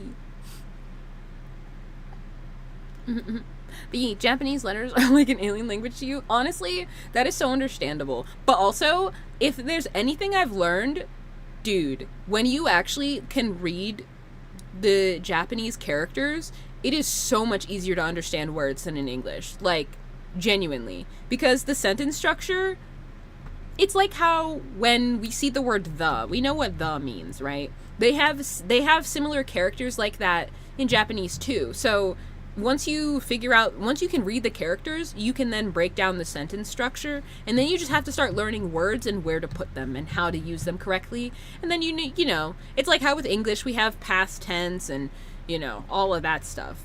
You know, lots of little nuanced things that you start learning as you go. But yeah, once you can read it, it gets much, much better. Like, I've been studying reading more than speaking, mostly because I want to be able to read JP Live2D resources. Like, that's a really big thing for me. Because I feel like I'm limited, because I can only really learn from English speaking Live2D riggers. And it's like, yeah, I could totally what's it called? I could totally just send it to my JP friends and be like, can you translate this for me? But then it's like, okay, or I can take time to actually learn a new language that will actually help me in my working career. I think I should go with the latter. It's gonna be more work, but it'll be worth it, you know? For example, your level of English is B2 or C1, but when speaking, it's like A2 or B1. You call friends to practice, and sometimes you speak very well and fluently, but other times you speak like a caveman. Same! Literally same. I'm literally not even on the scale for JP comprehension. It's because I need to learn all of the kanji. Kanji is where, like, I fall super duper short because there's so many different elements that make up kanji, and then you need to know the basics, right? Like a big portion of your JP literacy skill comes from the bigger, more complex looking symbols. Yeah, kanji is a big time sink, but it's doable. True. Katakana was just your name, and then hiragana was hello. Yeah. Yeah. Heck yeah. Those were two different systems? Yes. Those were two different systems. There are four different systems, but the fourth system is basically so that English speakers can read. Like, it's Romanji, which is the English word, or Englishified version of JP things. But yeah, very cool. When you were a child, a classmate at school said your name was Miguel. It said, my name is Miguel. What's your name? Interesting. I guess that counts, right? That's what I'm saying. I guess it counts. I guess. But it's not like something you need to learn, right? If you're just trying to learn from English, you kind of don't need it at all. Kinda don't. But yeah. Also, something I've realized is I watch a lot of like content creators that do Japanese learning educational materials, like that's the kind of stuff they make, and it's very interesting to see how even the language of Japanese is changing over time to include more words that sound like English but aren't. You know what I'm saying?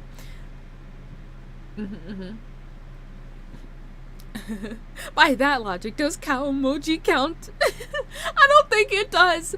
I mean, but that would be like saying emojis are a language. I mean, okay, to be fair, you could probably completely communicate in only emojis and be understood. Like, I feel like that's something you could do. It would be tough, but I think it's possible. And I don't mean by, like, using the word emojis, you know what I'm saying? Or like the letter emojis, because that's cheating. That's just using a different keyboard. I mean, like, more pictures as images and stuff. Oh, hold on. I'm getting a call from Bray. 1 second, please.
Okay.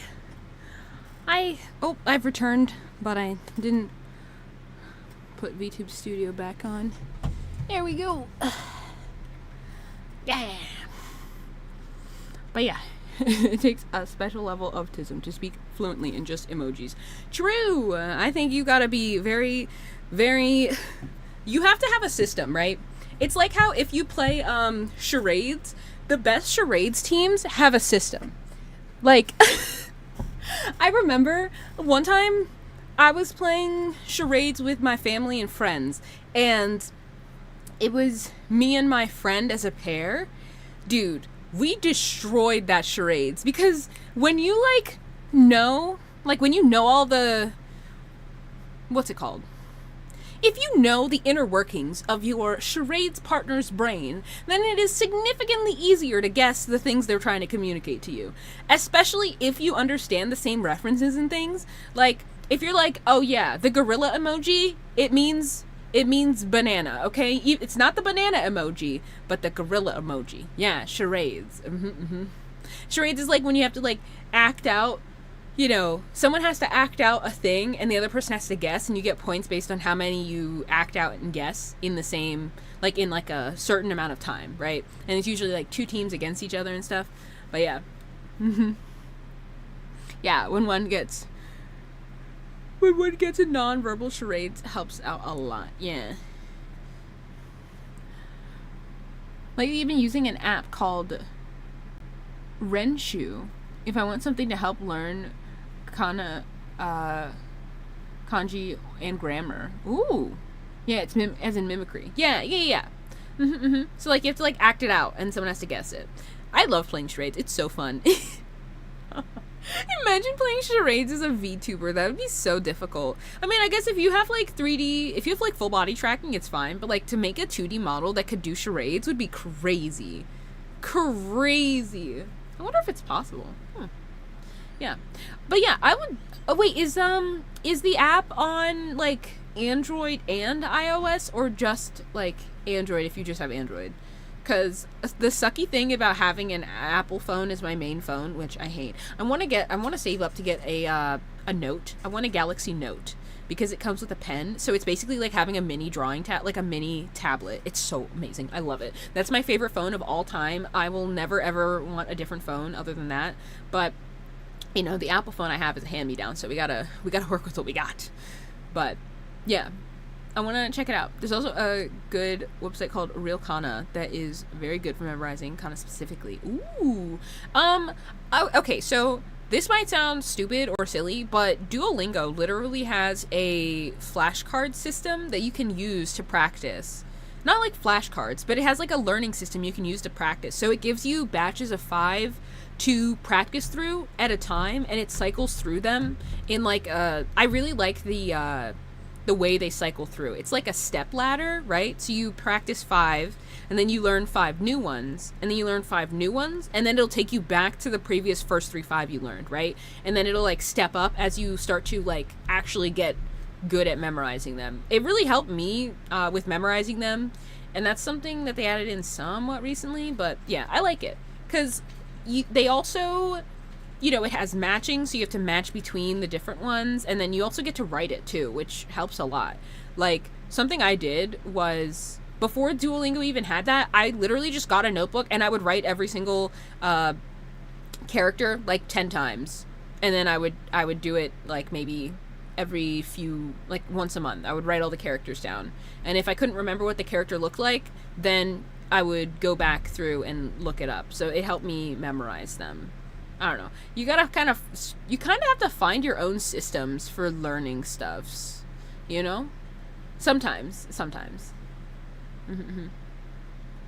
Renshu's a web app. Oh! So it's on a website. Okay, I could probably look up the website on my phone then. Yeah. I've tried doing language learning at my PC, like literally sitting at my desktop, and I don't know, something about it. I just, it's not the same. Maybe because this is like my workstation, right? This is my battle station. Oh wait, hold on. I have music. Let me play some music.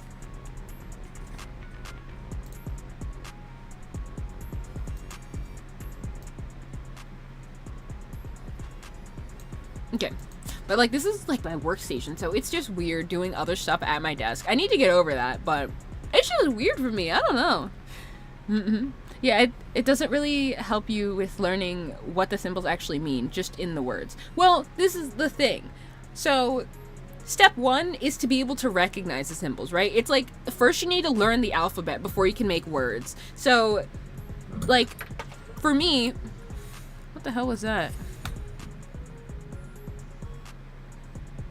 Something just fell somewhere, and I don't know what it was, but whatever. But yeah, so it's like learning the alphabet, basically. You try Duolingo, but it doesn't really explain anything, so you don't like it. Yeah, that's why I stopped using Duolingo for actual, like, learning. I've been trying to find other methods of being taught what the things mean. Because with Duolingo, it'll be like the first lesson. It'll be like, this means mom, this means dad, and then that's it, right? But they don't really go into any nuance, or like, oh, this kanji can mean these different things. So here, we're going to practice its application, right? It's none of that. It's, here's the word. This is it in a sentence. Use the word in this exact sentence 7 times. Like, that's Duolingo, and it's really fucking annoying. So I've been trying to, like, learn stuff other ways. Like, I come up with my own sentences to try and practice using words in, and, yeah, it's been helping. I think Duolingo was good for, like, understanding the basics of sentence structure, right? Like, you learn what characters kind of contribute to what elements of the sentence structure, but it doesn't hold a candle to, like, actually talking to real people. I mean, it never will. No learning resource will hold a candle to just talking to real people.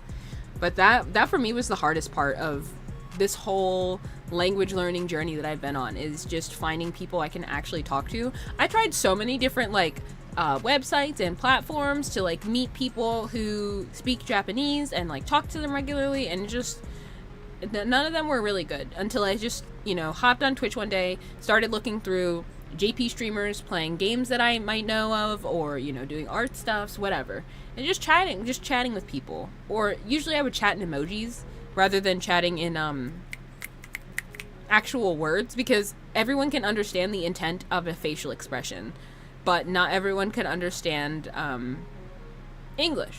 So yeah, that's what I did for a long while. And then I found some streamers that, like, have JP/English in their titles, and I'll be like, okay, well, I will say hi. Hello!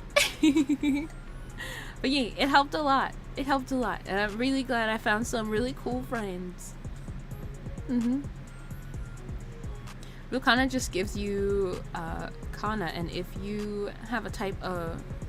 And you have to type the Romaji. So it's great for study. Successful run through it several times, and you can guarantee that you'll start remembering the kanas. I just need to study them. Like, I just need to refresh on studying them, I think, and I think I will start to get it. Speak of the devil. Also, you kind of got bored of it when you were... Oh, wait. Hold on. Also, the Japanese keyboard layout gives you an aneurysm every time you try writing words in Duolingo. For me, I thought it was really intuitive. So, well, okay. Also, there's 2 different styles you can have it set up in. You can have it set up in, like, normal keyboard format, which that was confusing for me. But having it set up in, like, old style keyboard format, like, you know, you remember the type of phones that had buttons, but each button had 3 letters on it, and you'd have to, like, press it, like, 3 times to get the C on the one key and stuff like that. That was way easier for me to understand, because each of the symbols were then categorized into groups, which is based on what the first character, the Nokia layout was way too confusing for you. Yeah, so each one, it's based on what, like, the original character sound is. So, like, your H sounds, and then, like, what else? S sounds, all of them, right? Like, yeah, all of those. So it was separated based on those, and then you press and hold, and then from there it's in the same orientation every time. I can't remember off the top of my head right now, but you press and hold, and I think it all starts on ah, like the ah sound. The center is like the a vowel, and then in a circle, I don't know which orientation, but it's oo, eh, o. Wait, I, U, E, O. So like you have all five characters, which made it like way easier to type. Like I found myself typing much more efficiently than on a normal keyboard layout because it was really weird. Yeah. Yep, all the characters. Mm-hmm.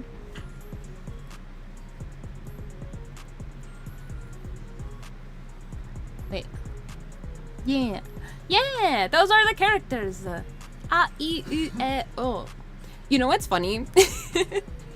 I like how in VTube Studio, it literally does the voice work based on the Japanese characters because they make more sense. They literally just make more sense, and it's much easier to rig with, or like rig around. Just checking in. You're up early enough to catch the stream today. Let's go. You're usually asleep till noon. I get you. Yeah, I know. I'm streaming a little later today than normal. Just chatting and hanging out for a little bit. Yay. Hope I'm doing well. You gotta lurk though, since you're only up because of a doctor's appointment. Oh, best of luck at your doctor's appointment, Kaiju. Yeah.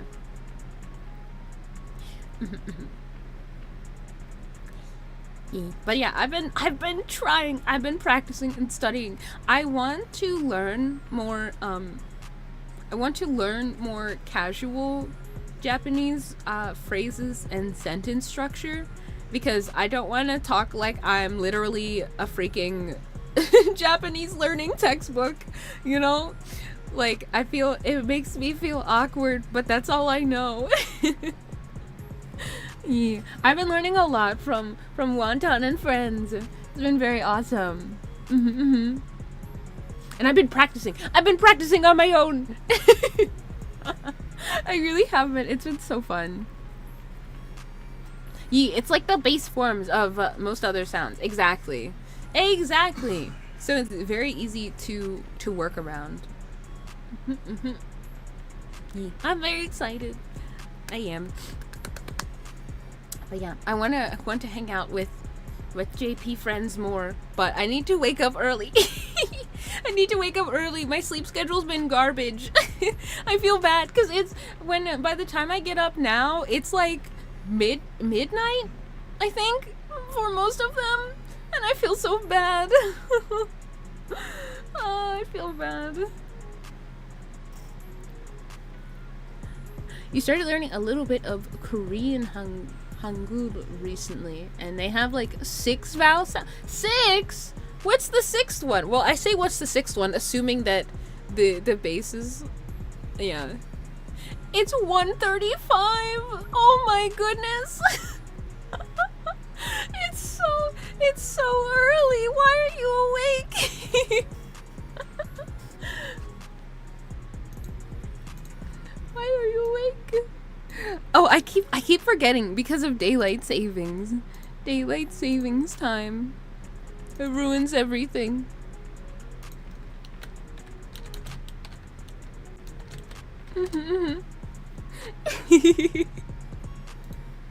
Oh my.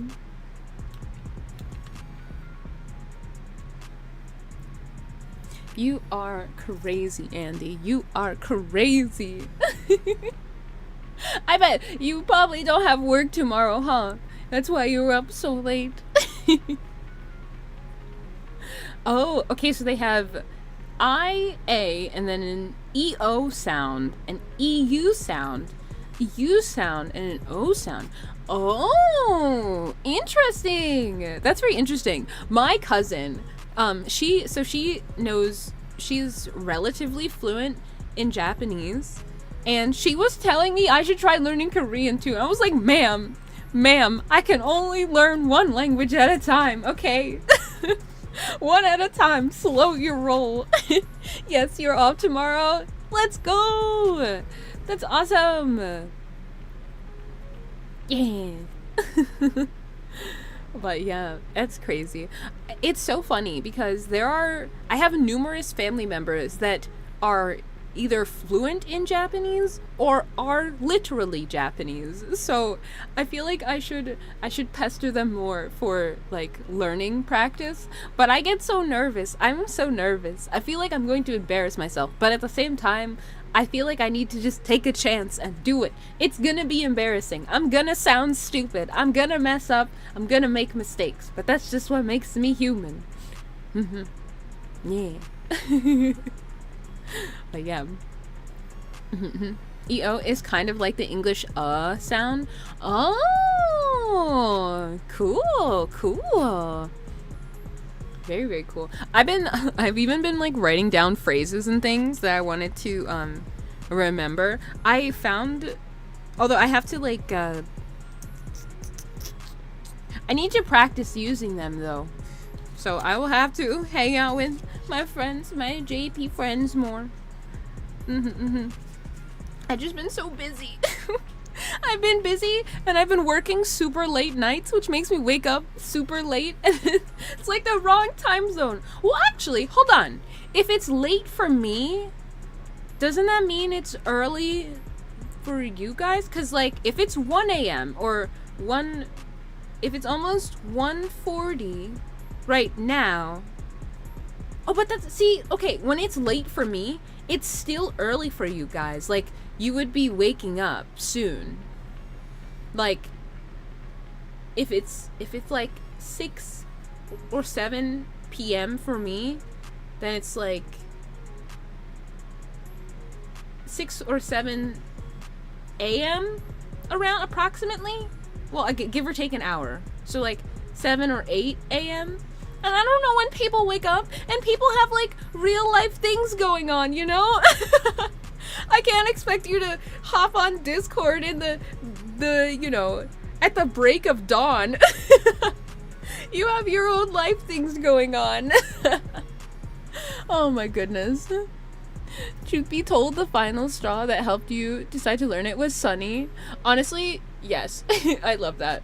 I want to learn so bad. There's so many really skilled Live2D riggers. Actually, this might sound rude, but I personally believe that the most skilled Live2D riggers are Japanese. You're always welcoming me. Oh, thank you. Arigato, Andy. Thank you. Yeah. Like, because some of my favorite, and when I say this in terms of like, they only rig. Like, most of the really skilled Japanese Live2D riggers don't do the art too. They just rig all day long. Okay, they don't rig all day long. I'm exaggerating. I am exaggerating. But a lot of them just do the rigging portion of Live2D. Like, of making VTuber models. Or even just animating stuff for games and things. Like, oh my gosh, their work is fantastic. And I would love to be able to communicate with them and learn from them. But I can't! There is a literal language barrier. And so I must be the one to break it. Yes. Yeah. Probably the app has always been Japanese first. Yeah. Yeah, it has. It really has been. Like, I think it was, who was it? It was Brian Tsui that's kind of introduced the idea of rigging to a more English-speaking audience, because way back when, he created a tutorial of like how to make or how to bring your waifu to life, or I think that was the title or something. And even my friend Boki saw that like way back when he first started, you know, rigging and stuff, or like posting about his rigs and things. So yeah, it's always been JP first. So they've got a head start on the English scene. And I mean, to be fair, they always have, but we have so much we can learn from them and their skills and whatnot.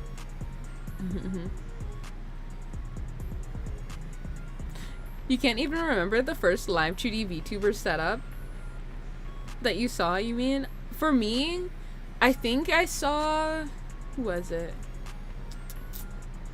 Well, let's see. Okay, so I started watching streamers because I started playing Splatoon. And then from Splatoon, I started looking for pixel artists. And then I found Kana Nate, who makes pixel art. And they made their own pixel VTuber model. And that's how I kind of got introduced into the world of VTubing. Especially because at the same time I was going to college for game dev. So I wanted to learn pixel art anyway. And I figured, what better way than to watch people make pixel art live, right? I can see their actual process. Especially because there was like very little pixel art content on YouTube. And I say that in terms of like watching people create organic things. Like I didn't want to follow, here's how you make a health bar. Like, yeah, it can show you how to make a health bar, but like I want to learn, not just follow a tutorial, because that's not going to actually teach me what I'm looking for, you know? You're gonna ask about Kana, if I invited them too? Yee, I did invite Kana. But yeah, that's that server is it's private for right now, but that's because I want to see like I want to see where it develops and whatnot, and also we gotta keep the vibes good too.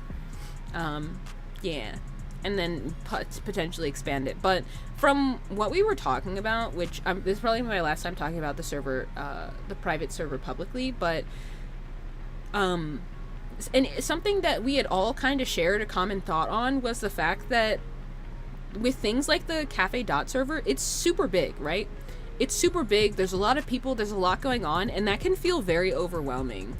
So I kind of want to keep it like a small space to share stuff we're working on and kind of work and grow together and like kind of grow it steadily, right? As we find more people that do Pixel Live2D things, you know, we can throw invites and whatnot. But it'll be like a steady thing, especially, yeah, exactly. But like that, so that's kind of where I want that to go, which I didn't really talk about in the server or anything, but yeah. Because like, there's a lot of people that will say, oh, I want to make a Pixel VTuber model, but then like, they won't actually go through with making one. And so I want to be able to work with and learn from people who either have already made one or are still continuing to make them. Oh, you know who I didn't invite? Potty Bucket to. But they are JP, so I feel bad because it's primarily English server. So, yeah, but I will probably throw an invite their way if they have DMs open or whatever. But yeah, yep. But that's the thing. You trying to remember the first one you saw? For me, it was totally Kana. Kana went viral for having a Pixel VTuber model. You can picture it, but you can't remember the name. What did it look like? Was it like... Hold on. Actually, I might be able to find some. Give me a sec. Pori. This is the person who actually kind of popularized the idea of... One of the people who popularized the idea of pixel models. Give me a sec. Let me pull it up. This is Pori Baketu.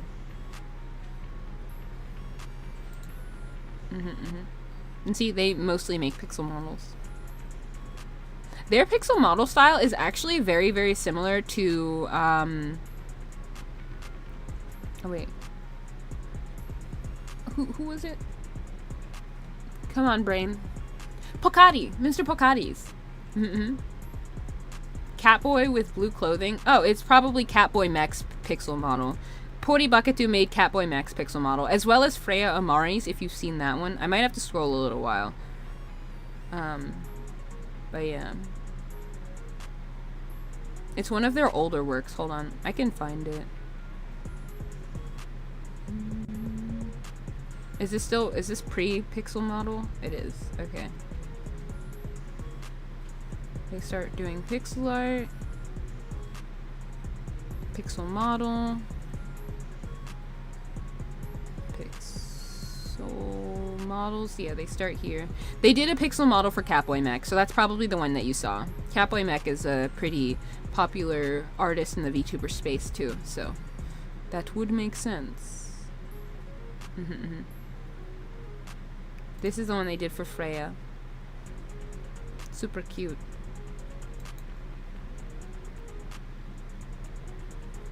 I love the model that they did for themselves. The horns are really good. I love their rendering style too. Also, they utilize the idea of having like harsh line art layers around their art, like you can see with the hair and the head. Super duper unique. They were ahead of their time, to be fair. Because these are from 2021. These rigs. Here, Catboy Mech. Maybe this one. I think, yeah, they have clothes toggles. But yeah. There's even one for Brie. At a cookie box.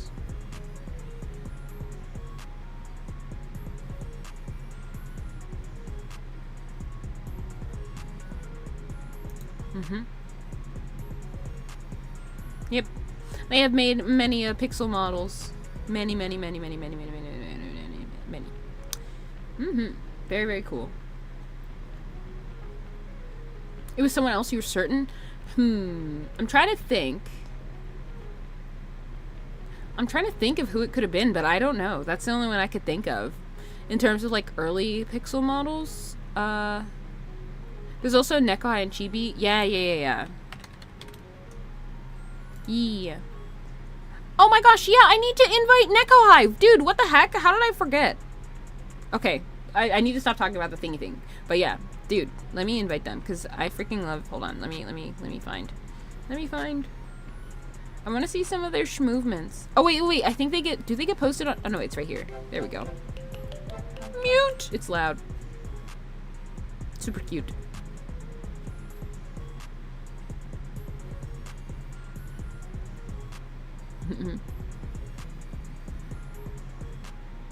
Yeah, that's some good, like, pretty good range for a male model. Male models always end up looking like significantly stiffer than female models, and I don't know why.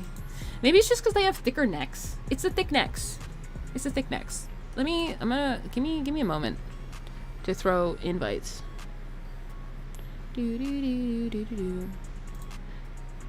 But yeah, I was literally thinking of like literally every person I could think of. Gotta look into these. It could help your pixel art. Hold up, let me grab. So, Chibi does art. Warning for Chibi's art. Chibi's art is, has very sensitive topics and subject matter. Like there is gore and things. That's your warning. But it is just art, so I will still share it. There's nothing like NSFW, I don't think. It's just, like, kind of double take type media, if that makes sense. But it's super freaking cute. How can Chibi draw such adorable magical girls but also have them like firing into a like squad of people or something? I don't know. That's just Chibi's art. It's really good though. Yeah. But this is like higher res art. Who is it? Oh, you should also, if you're interested in like cute art, you should check out Mini Sunny. Yeah, it's so unique. It is very unique. Mini Sunny is really good at super cute art. Super cutie cute art. Ooh, Mini Sunny's working on a new model. Hold on. Look, Mini Sunny, it's getting to work. Yay!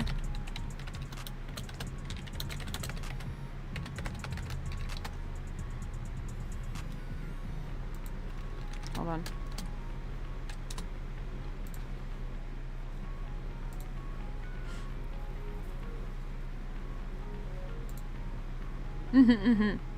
But yay, look at Mini Sunny working on a new model. I'm so excited. So excited. But yeah, it's crazy. Oh, this is adorable.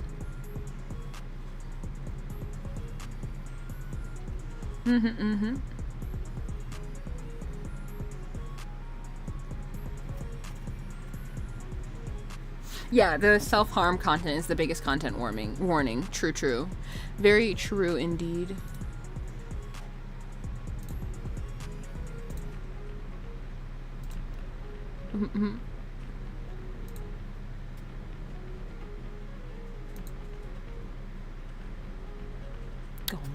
Okay. All right. we're like we're past 2.5 hours, and I said I was gonna do a shorter stream today, so I am gonna hop off and go get lunch because I'm hungry, and then I will be in Discord watching Bones with Monkey. I'm not gonna work today because I'm not supposed to be working, and my hands genuinely need a rest. So thank you guys so much for watching. Hold on, let me get rid of those files. Thank you guys so much for watching. I hope you have a great rest of your day. I will see you guys. What day is it? Is it Friday? No, it's Thursday. Yeah, I'll see you guys tomorrow. I have no clue what the fuck we're gonna be doing. We might rig something, we might art something. Who freaking knows? We will find out tomorrow. But yeah. Bye!